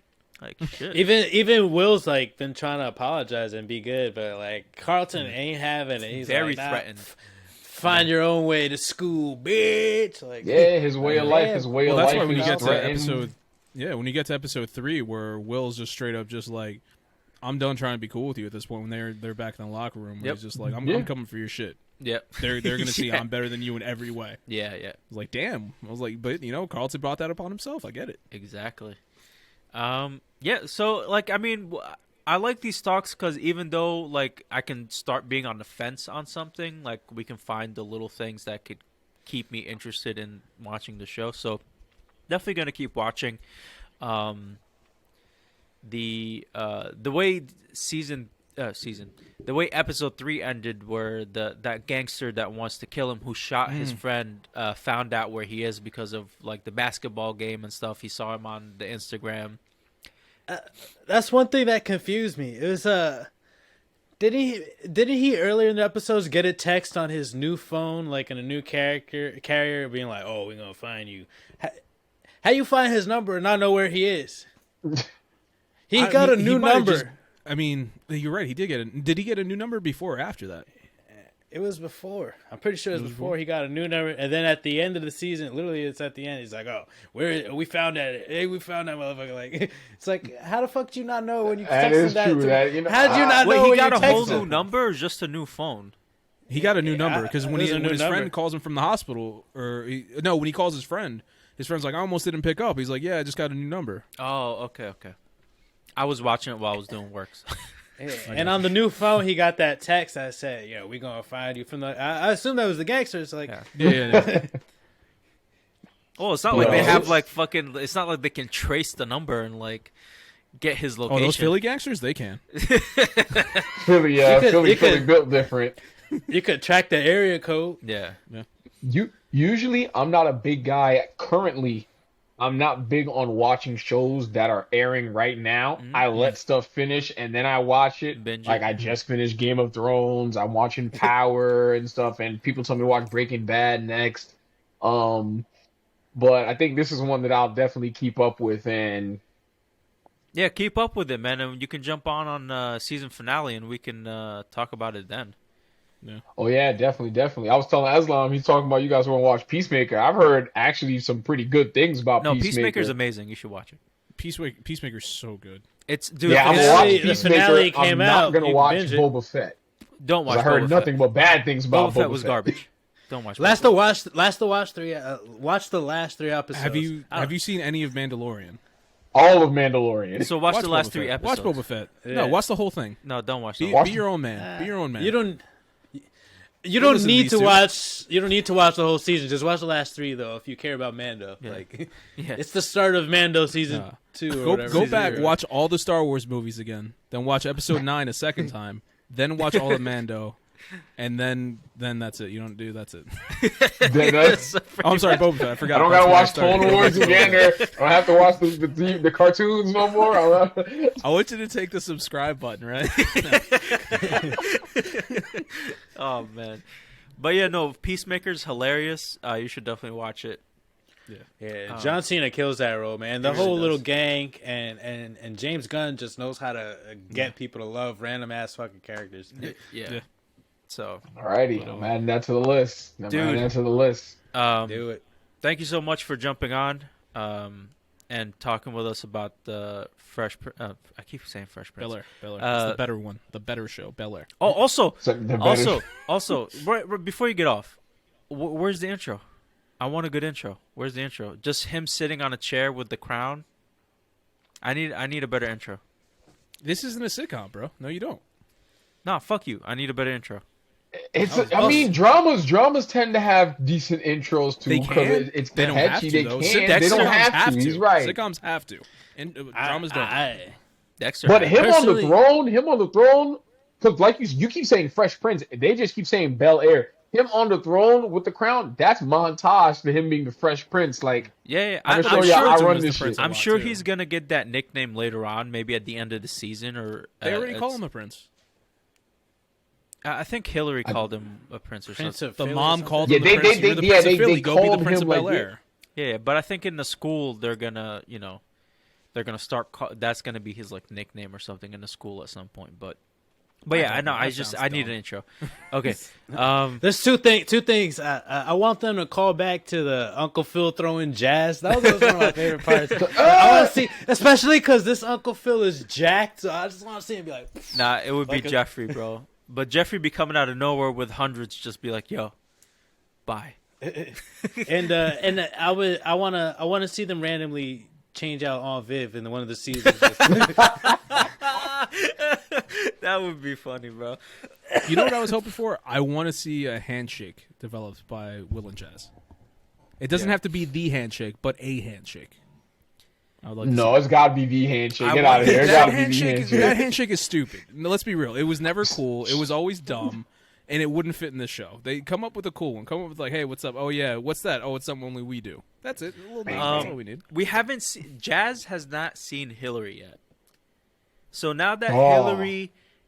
Hillary is not the airhead that she was, Mm-hmm. and Jazz is this like cool, like he's actually like a cool guy. right? Swaggy in this one. Yeah, he's So I'm interested to see if they're actually gonna make like a relationship between them, and then like I think so. and interesting how Phil. I and could see Viv her are gonna turning take him this. down still. I could see her turning him down in the sense of she's trying to be this big influencer, and he's this dude that's just trying. Like he says that he has other jobs, right? He doesn't just do this driving thing. Yeah. So he's probably this dude that's just trying to make money and like doing all these different things. She's like, oh, I can't be seen with somebody like who's doing all these Her- random odd jobs. So I could see that happening. Like that It's could gonna be match. tension.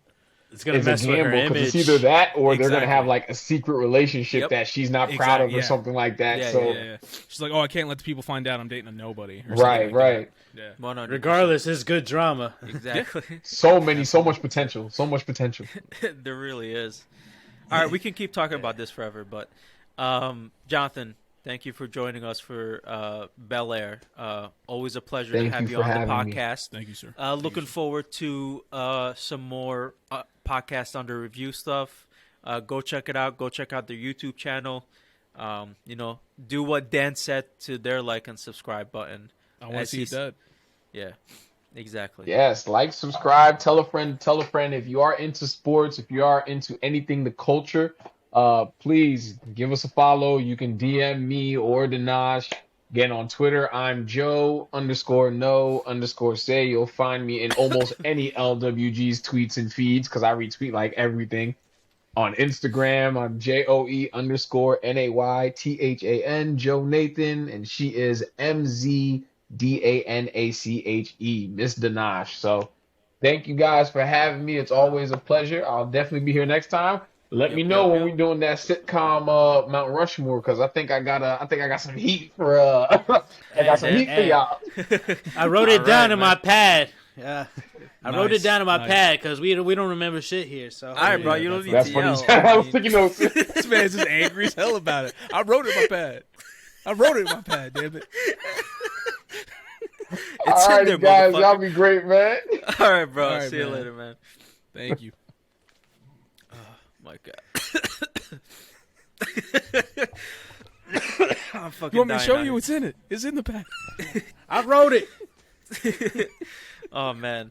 All right, let's jump into How I Met Your Father. How I Met Your Father. Oh, man. I didn't watch that one, so. That's all right. Eslam, you saw them both, right? Yes, sir. What you know? What do you remember? What do you remember about the show? So I try to watch them like a day before we record, so I can't remember. Mhm. So I don't remember the episode numbers. Yeah, Where's we're past that point. We're past Okay. that point. So last week's episode, we met Sophie's mom, and we got to see she's pretty much a roadie, like a groupie. And then she finds like these famous bands or whatever. She hooks up with somebody for a while, and then like in Sophie's mind, she was picking the wrong guys, and then they would break her heart or whatever and leave her. And then later on in the episode, this is the main storyline. And later on in the episode, you find out that her mom is the bad guy, where she like gets with these guys and then gets bored of them and leaves them. And then there's there's a thing where her bestie Valentina? No, that's Valentina. Yeah. You It is Valentina. You Oh nailed God, it, yeah. I thought I was completely off. Where she was like, "Hey, listen, it's your mom, not the guys." And Sophie was defending her, and then like she saw her kissing a guy that wasn't her boyfriend, the manager, the boyfriend, and stuff like that. And I forgot what the B storyline was. The B storyline at that point was the Oh, I always forget her name. The sister, Jesse's sister. okay. She goes next door. Right, and then right. she sees there's a wake or not. What's the Jewish wake called? Shiva? Is it Shiva? Is it? It's. I don't want to screw it up, but it's a Jewish wake. Yes. And yeah, might be something like that. while she's there, she went over there for some tomatoes. Her tomatoes. Yeah. Her tomatoes are rotten. And she goes over there, and then she meets the granddaughter of the woman who passed away, and they hit it off, and they seem to have a lot in common. They both like produce, and I love saying stupid shit like that. Like, this is such a good show. And they hit it off. They later on they have drinks. She talks to, I forgot his name now, the British guy. Yeah. And so there was a C storyline where the British guy with the found British out guy. what He's he the C wanted story. to be, which is a therapist, and he was therapizing. I'm gonna use that as That's a word. The other two guys, right? The Indian guy, which again I forget his name, who was Sid. His yeah, name is Sid, who had masturbated to Sophie's mom back in the day to that poster. Because she used to be a model. Yeah, and what happened was Ellen is the other one's name, Jesse's sister. So he was starting to masturbate. His mom was coming up. He had a lava lamp. He had a hamster. Lava lamp fell on the hamster. The lava in the lamp killed the hamster. And then he was like, I still jerked off that. And then I finished. I'm like, bro, how old were you? Like 13? I would have done the same exact thing. Like, I was a savage back then. Like, one of his best friends died, and then he finished. yeah, exactly. I would have done the same thing. It is what it is. When you're that young, and you just hitting puberty, and you just literally want to like hump everything, You just gotta get it at you. Gotta get that poison at you. That's I that devil at sympathize. work. I sympathize. And Charlie is the name of the British guy. Yeah. And so then with Jesse, they were trying to get him back into the same bar where he proposed and got rejected. Yeah. Oh, so they also showed more of the clip yes. of his thing where he spilled his Cosmo on himself, and then somebody's like, the Cosmo, you're my mom in the 90s. Yeah, that was funny. I remember when Cosmo was a big drink, like watching shows back in the 90s where like the Cosmopolitan was like You sounded like you were back there in the 90s just hitting clubs like, ooh, Cosmos, man. It was a crazy time. Well, I watched a lot of shows. Like that's how I learned No, like, I know. American culture. Yeah, like from like Friends and like But you with, sounded like you're going to the clubs dancing to Mambo Number 5 and stuff. Like, all right, calm down. Shit, I still have Mambo Number 5 on my phone right now. Sex in the City was based off Eslam. Damn, that's if that shit was based on me, it would be the worst show ever. It would be no sex in the city. I'd watch it. Shit, I forgot what I was gonna say. Cosmos. You're making. Right. I interrupted So, you. so all like the alcoholic drinks that I know are from shows. So from like Scrubs, the Apple Teeny. Apple tea? Yeah, exactly. Sex on the Beach, and stuff like that. I mean, from, I've like, seen the actual drink. I don't know. Oh, I what thought show you were gonna that's be from. like, I've seen Sex on the Beach. Yeah, right. I've seen actual sex on the beach. I was like, what that's beach my you show, going to? by the way, guy. He has Sex in the City, but Sex on the Beach. Horrible. It's too hot out there. Yeah, But of I've sand going seen people crevices. drink the drink. That's how I know it. I don't. Yeah. Yeah. Good shit. All right, and then nice silence there. yeah, Nice little pregnant pause. I appreciate that. and then this week's episode. What was it about? Damn, I knew I was to get you one of them. I just need a little. I need a little kickstart. You know, like Just a my little bit? battery's dead. Just a little one. Yeah. The farm restaurant. Oh, right. So Drew and Sophie have not had sex yet, right? Yes. And then so Sid and his fiance wanted to go on a couples Hannah. like thing. Her name is Hannah. Sid and Hannah wanted to go on like a couples thing, so they asked Sophie and Drew because they're a couple. So they went with them with this restaurant. Sophie figures out that well, first of all, Hannah calls Sophie Drew's ex Stacy, right? Stacy. And then Valentina finds Stacy through Instagram. The way she did it was complete. She's a fucking psychopath. But I think that's just like women in that in the younger generation. They just like go on social media, like they're fucking detectives. You know what I mean when it comes to shit like this. So they go. She finds out that he had been to the restaurant. He was lying to her. Sid and Hannah are having an issue because he makes big altering life decisions without her. And then, what's the other storyline? Oh, Valentina and what's the British guy's name again? Charlie are having an issue. So this episode was just nothing but issues between couples. And siblings. Yes. Having an issue between her and Charlie because Valentina and Charlie, yep. Charlie apparently visited a lot of countries, and he went because he fell in love with women, and he would just move to the country. Well, before that, it started with her. She would always make references to her previous boyfriends and sex escapades. Yeah, that's weird. Sex and Charlie was just like, hey, that kind of makes me uncomfortable. She's like, no, well, you never mentioned anything before. He's like, yeah, well, what if I told you that I always leave England to be with women? And she's like, what? He's like, yeah, no, it's true. But it's not like with you. It's special with you. Yeah. And then Jesse brings a girl to the dinner. Jesse's girl. Yeah.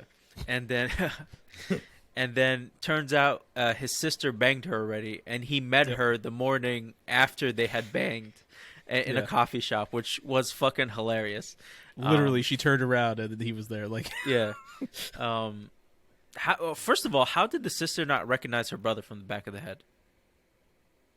He has a very common back of the head. I don't think so. That could be any. Like the back of Jesse's head could be any white guy. Nah, I would recognize it if that was my brother.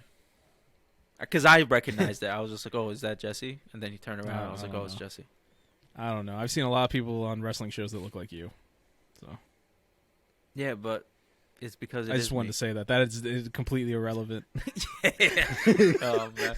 Listen, man, I am. Listen, we're in the Matrix, and I am the anomaly, right? That I just keep showing up in random places. You're in every wrestling show and every comic convention. Yep. It's true. It's happened. He's got that generic face. And beard and Batman shirt and bald head. So we're starting to get a little bit again. We're getting into the nitty gritty of the characters. I feel like the relationships are moving a lot faster than How I Met Your Mother. With Charlie and Valentina, they're like, she's already saying like, I love you. Sid and Hannah are already engaged. Maybe they'll break up. Maybe they'll stay together. Who knows? Unless Sid keeps making these life decisions without Hannah, if he doesn't learn. And then like Sophie's moving like at a decent pace with Drew, but I feel like the other couples are on them. And then Jesse's just like, I have no one. I need someone. Jesse's just going through it. Yeah, man. He's just going through it. He's just. I feel his pain though. You know, he's trying to survive out there. I sent you guys something in the Instagram chat. Yes. Get a chance to take a look at that. Yeah. I remember that. That shit was Danny, hilarious. I don't think you've seen this one, so please, I want you to see that just so you can see what I'm referencing when I say that there are Eslam is everywhere. That's 1,000% Eslam right there. Wasn't that in the Saudi Arabia? Fun fact: they're doing another Saudi Arabia show this Saturday. Guess who's But gonna yes. be there this Saturday? I was watching that, and then as I'm watching it, I'm just like, "Is that Eslam? Yeah, that's a Batman shirt. That's Eslam." That's hilarious. Oh, But yeah, man, How I Met Your Mother's How I Met Your Father is progressing. But I'm still waiting for that inside joke We're way too early for that. that I can relate to. Yeah. I don't know. I kind of We're need way that. too late for jokes to come back. I see potential. Like one thing I could see them doing is the video of the proposal fail. Mhm. It'd be cool if every once in a while they come back and there's more to it that they haven't seen yet. Oh, I feel yeah. like that could be something fun. It was just like, Yes. well, there's this other angle where they caught more of it. He's like, oh no, and then they keep going back to it, and that could be similar to the Robin Sparkles. Yeah. I was just keep gonna say going the back. Robin Sparkles where they called it out and then they were like, And "Oh, they we got also video." started something with like the Jason Momoa thing, but that kind of ended that same episode. Well, it's That like when might they had come- it's like when they had the doppelgangers. The doppelgangers, they might skip a whole season and then bring it back like 2 times in the same season. You never know, So we'll see. I mean, this is only what I think 6 episodes in. Yeah. So you got to give it time for stuff like that. I know. I'm being impatient, but But, I want that to Danny inside though, joke. only 10 to 20 minutes is enough. It was good within the first 10 to 20 minutes, so it kept me going. Hey, man. That's why I forced myself with Game of Thrones to like 7 episodes, and I can't take that time back. I wish I could. But no, I'm definitely enjoying He's How I Met Your Father. traumatized. He's Yeah. Game of Thrones traumatized. All right, we good with How I Met Your Father? Fuck. Yeah. I'm so Yeah, used Mother to saying Fathers. How I Met Your Mother. Alrighty, ladies and gentlemen. The season finale of The Peacemaker, and it has been renewed for season 2, so I'm super excited for that. Can't wait to see what else they do.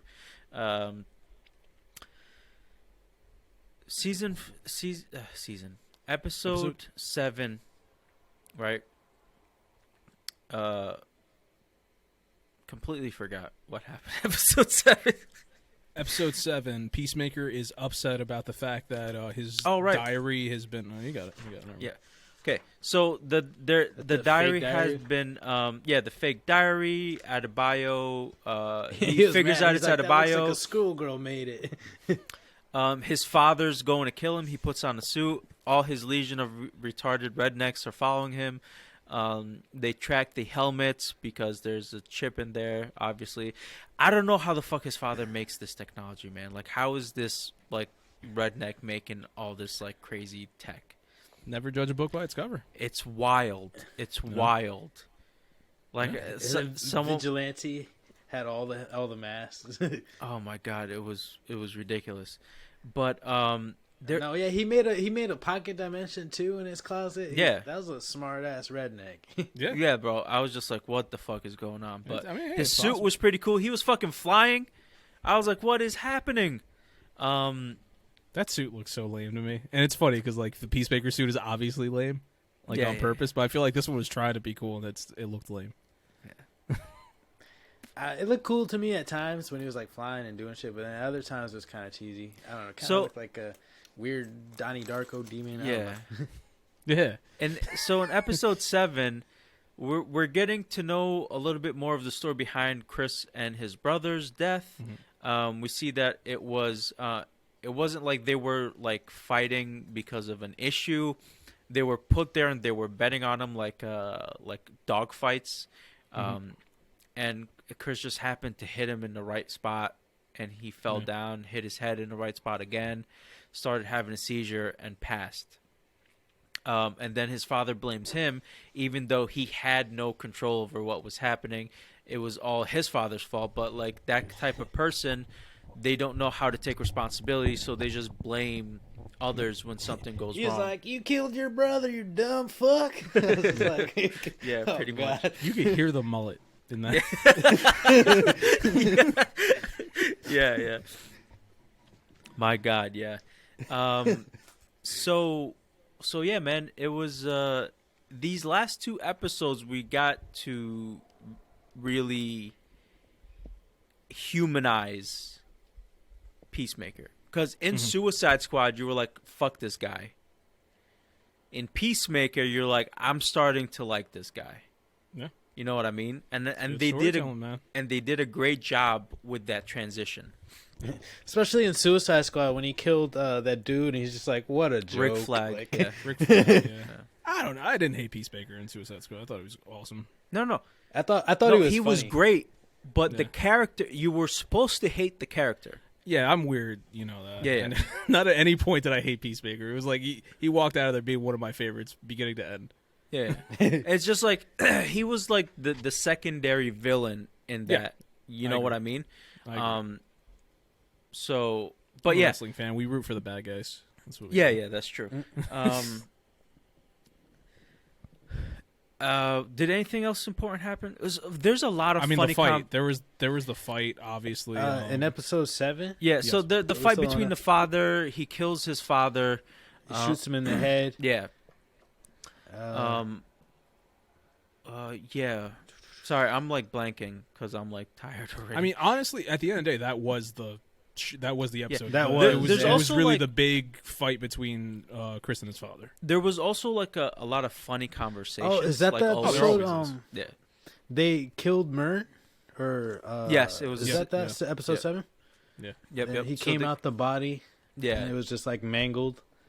Well, he came out Yeah. the body. She grabbed him and like squished him in her Oh, hand. is that? Oh, yeah. Yeah. Yeah. And, yeah. So she He like was killed by Goff.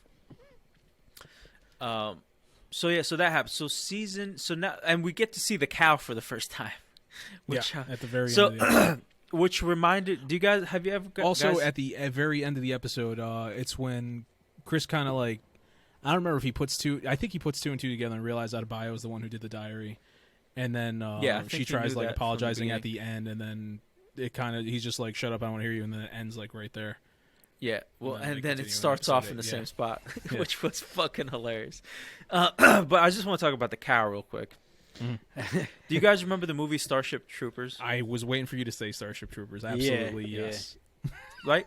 Yes. Everybody else got that vibe? Yeah. Neil Patrick Harris. I am. He's in that. You know, Neil Patrick Harris. Mm-hmm. Yep. He's the guy who takes over at the end. He was. He had like a trench coat. Yep, he did have a trench coat. I guess. One scene that I remember I have written down on my pad is after he kills the father, Vigilante Peacemaker starts crying, and Vigilante's like, "It's a weird time to be doing your face exercise." Yeah. I was dying. I was like, "Yo, Yes. Vigilante is shut up, hilarious, dude. man. Vigilante is so stupid yet perfect. So they Yeah. end the episode while they're in the car at Adebayo's trying to apologize. They begin episode 8 in the same like van. Scene. Adebayo is still trying to apologize, and him and Vigilante are just like every time Adebayo talks, they're like, and they're just making fart noises, and they just go overboard, and it's like, I'm just like, how many takes did that scene take to film? Because they didn't die, like they couldn't stop laughing. And it did one of those things where it's just like, it's funny, and then at least to me, it stopped being funny. But because they kept going, it became funny again. Yeah. I think that was like the whole point. Yeah, it's just like exactly. It was like it came back you around. take that joke, you beat it to death, and then bring it back to life. Yeah. Oh my god. He'd say, "I just thought you were my fucking friend." To Adebayo. Yeah. That shit. Oh man. So yeah, they're on their way to find the cow to end it all. And you want to take it from there? Do you remember? Or No, go for it, bro. we're doing a podcast. I don't know if you forgot. No. Yeah. So basically, they're going to try to take out Adebayo the cow. calls her mom to ask for help. Yeah, when they get there. Yeah. Is that what you're gonna say? So yeah. so the episode, they're like, we gotta go kill the cow, right? Yeah. So they're going. They're like they get there. She calls the mom. She's like, all right, what's her name is in charge? Harcourt's in charge. But like, all right, we already knew that. Thanks for nothing. Goodbye. They develop a plan. Eagly's like, take this helmet, go put it up there. And she's like, there's no way he understands what the fuck you're saying. He's like, nah, he got it. Then Eagly takes the helmet, and they're like, oh my god. And then he's like going to the barn, and then he like he turns right off and flies into the forest and just drops the fucking helmet. Vigilante's like Peacemaker's biggest flaw is he just has too much faith in Eagly. He overestimates Eagly's abilities. Oh man! Another thing that they do here is they show off the remaining helmets that Peacemaker has. Yes. And their different abilities. The one they were trying to use was a sonic boom, and there's Activate also the one that float. floats that started floating away. Yeah, that shit was fun. He's like, "Who said activate anti-gravity?" They all looked at Adebayo and shit. And then they have that, and then there was the human torpedo. Oh, that shit was so goddamn funny at the end. Oh my god! I kept thinking like she can't walk anymore. It's like for sure her spine's broken. Like. Oh man, but yeah. So What like else you were saying, happens? he drops the helmet. Eagly drops the helmet. They all go off looking for it, and then they cut to maybe my favorite scene from the episode, where it's John Economos and Vigilante going back and forth. He asks Vigilante, "Hey, you see anything?" He's like, "Yeah, I saw some ants." It's like, what? Vigilante went off. He's like, if you're gonna be sarcastic, you gotta let me know. It's like, Well, no, it's different. It's not that. It's a different scene. It's where he says the ants, and then he's like, "Why would I care if you saw ants?" He's like, "You asked me if I saw anything. I'm telling you I saw ants." He's like, "No, I mean anything that You're right. matters." He's like, "What about?" He's like, "Ants are important to the circle of life." He's like, "More important than fish." He's like, "No, if there's more fish in the air." He's like, "What the fuck are we talking about?" Vigilante's wild. He's such like a psychopath, because like not understanding sarcasm is like part of like psychopathy. Yeah. I just thought it was so funny. It's like, you gotta let me know. I'm like, that's what sarcasm is. Yeah, Not yeah. supposed to. And then when he starts saying, ironic. he's like, "Okay, sarcasm. You eat way too." Well, no, that's in the after credits. But he's just like, "You eat Shit, way there was too an many." after credit scene. Always watch Oh, man. from now on. You too, Danny. No, I didn't see it. I hate you God guys. damn it. Every God damn single it, thing bro. you watch the credits and stay. That's I mean, that's the watching world it we while live in working, so it's Yeah, like, same here, when man. it's Like, done, Just I leave was it. just like, All you have to do is leave it and Well, do I was whatever you watching do. on And my, then when they like, start lunch break, talking, and then, you like- look again. I literally, it ended like, and I was just, I gotta get back to work. I But hate you guys. In the Yeah. after credit scene, they extend that scene of the sarcasm. oh, okay, And that's then- fine. oh, I gotta check. And then he's just like, "Yeah, sarcasm. You eat way too many Fritos than any other human being, and I'm kind of worried about your health." And then he keeps on going on, just insulting Economos throughout that.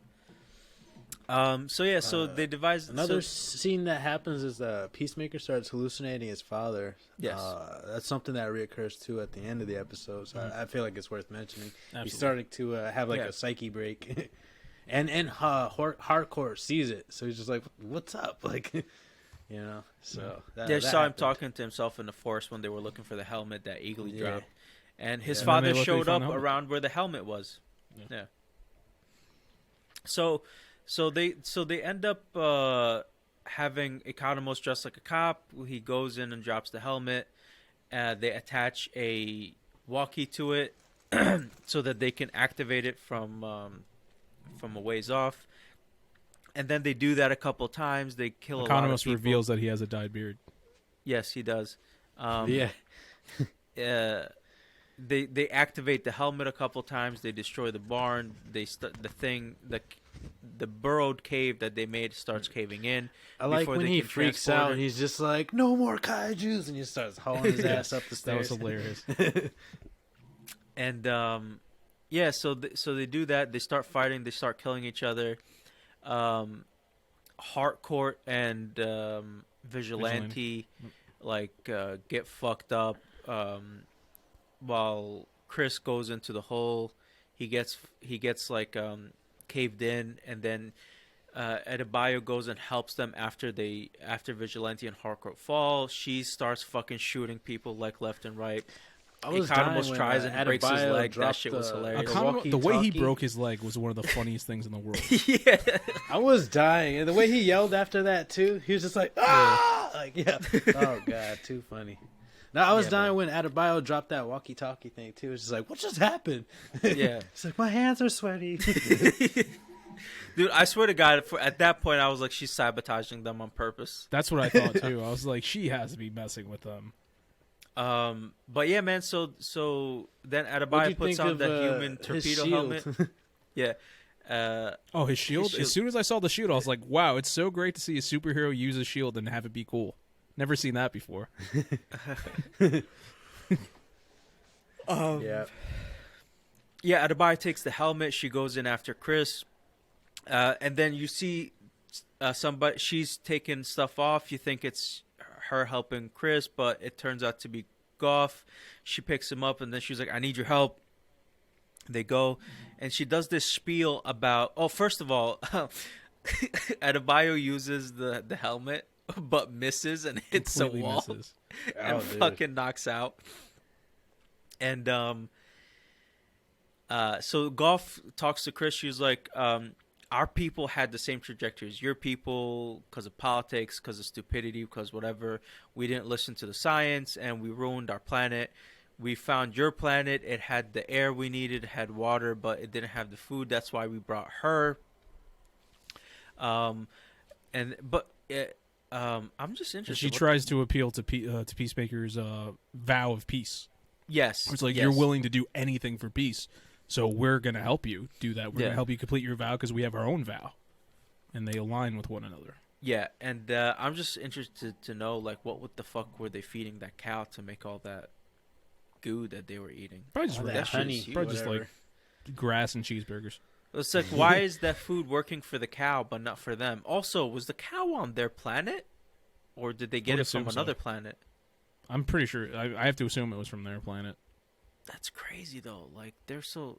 I don't know. I'm more interested. I need to see like the dynamics of their planet with that shit. Whatever. Because they're so tiny and like the cow's so fucking huge. I'm just like, what's going on? Oh yeah, for real. But yeah, but then it looked like Chris was like, man, you are making a lot of sense. Like, I think I'm gonna help you.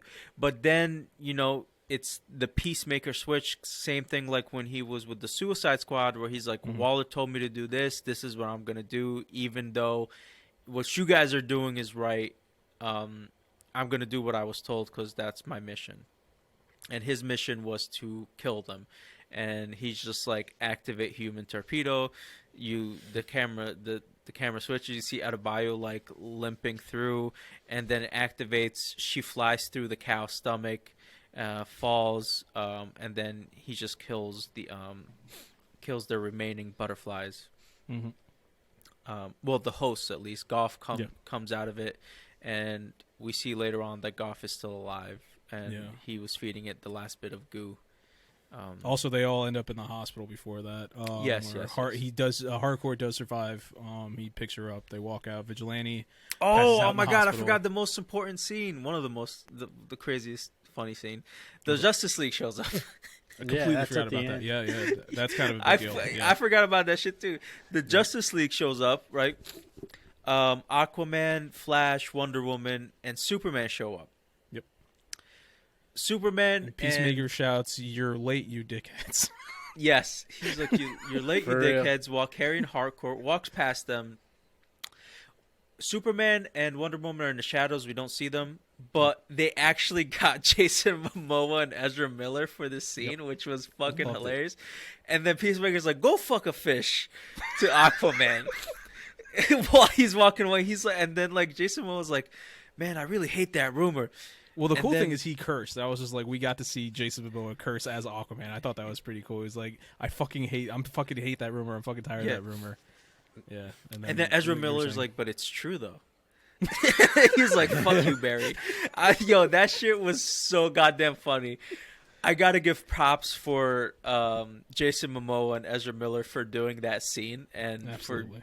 for James Gunn getting them. But that shit was so funny. It was so That good. shit was a hilarious way to close the season, hands down. Yeah. I thought it was funny. It was a good laugh, a good way to. There was just also be like, There was also another important scene where Adebayo's outing Task Force X Yeah. and Amanda Waller, and that brings the question: does that mean the Suicide Squad is finished? Like, is that is not possible anymore? Because the Suicide Squad was always like an off the books type of thing, where the public didn't know about it. But now does the public know about it? Are we not going to get another Suicide team up or movie or whatnot?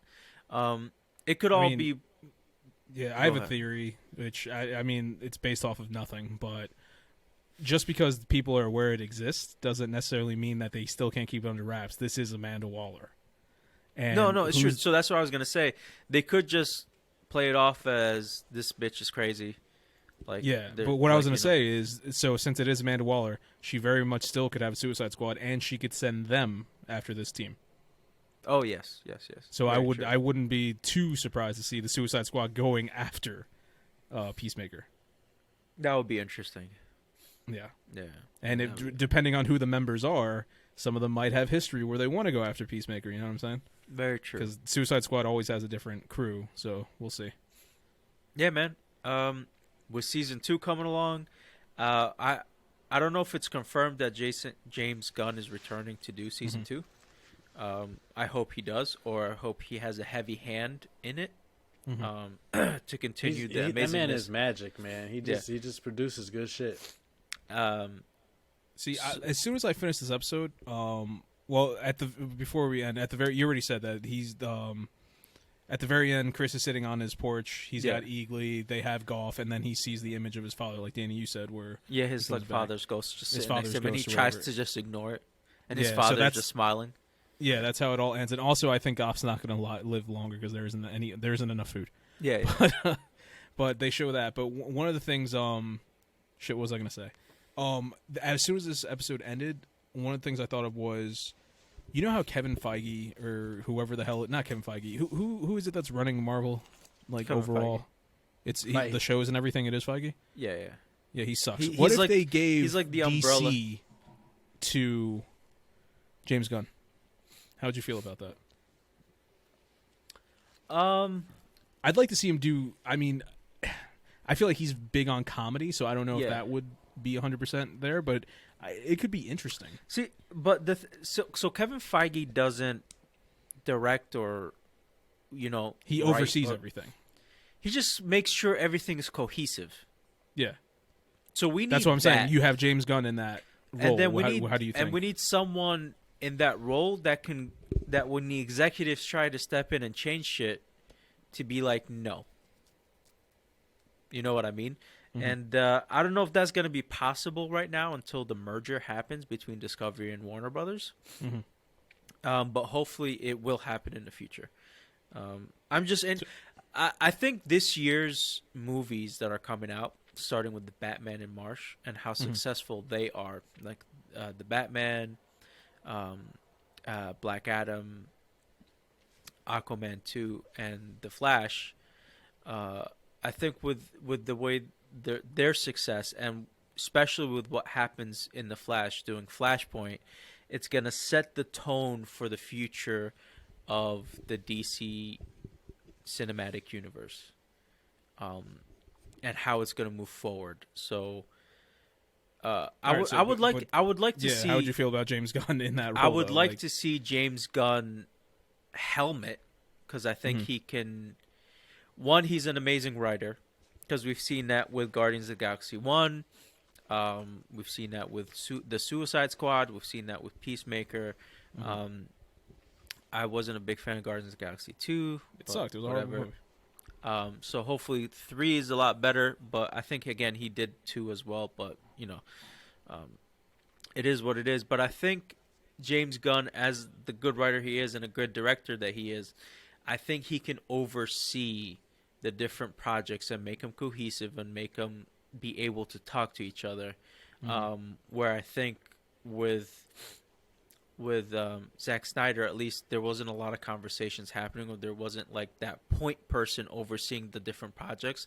Like I felt like Wonder Woman did its own thing that didn't really relate too much to what Zack did with his movies. So it's just like stuff fell off. But yeah, no, I would like to see. I wouldn't mind seeing what James Gunn could do with the DC properties, all of them. Not directing all of them, but like overseeing them. Yeah, just being the guy doing everything. What do you think, Danny? I love James Gunn, man. Like you said, like some of my favorite recent modern movies are like by him, like the Suicide Squad and like the ones you mentioned. And he seems to have a good track record for me, and I wouldn't mind if he helmed it too either, because I feel like he has good taste, and he just knows how to make a group of characters stand out and come together as a whole, as a unit, and especially make them appeal to characters. your humanity. Yeah, especially like these characters you would never even think of, like Polka Dot Man or whatever the fuck it was, like that. Like he ended up blowing up and being like a real cool character, and a lot of people liked him. And I just feel like that man has magic hands, magic vision. It's his hair. Odds are he's gonna produce something good, and it'll make its money back, and it'll be entertaining to watch nonetheless. At least So I love James Gunn. It's the hair. Does he have nice hair? He has weird fucking hair. That's why. I don't think I've ever seen him. But, I might have seen him like once. I don't. I just saw a clip on, because there's a Podly podcast for Peacemaker that they did that went concurrently with the show. And like I saw a clip of him talking about the season finale and stuff like that. And yeah, his hair was just like fucking wild. He's a wild man. Yeah. But yeah, man, I love Peacemaker. It was a hilarious and phenomenal show.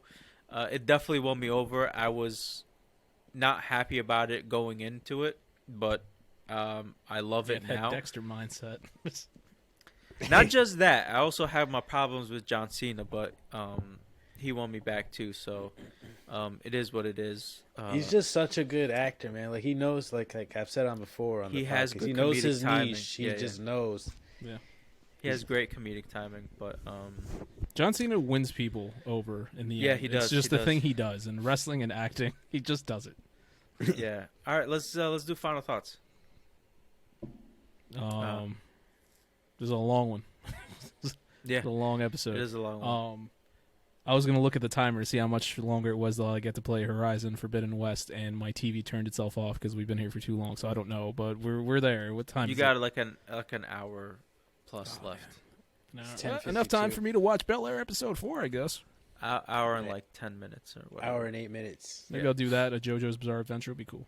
That's my final thoughts. Just what I'm gonna do. I'm surprised they're still on that show. I'm on the next to last JoJo, the Italian JoJo. It's. I gotta see if there's a new JoJo that came out. A couple months ago, at the end, like December or January, they came out with a new one. It's a female JoJo.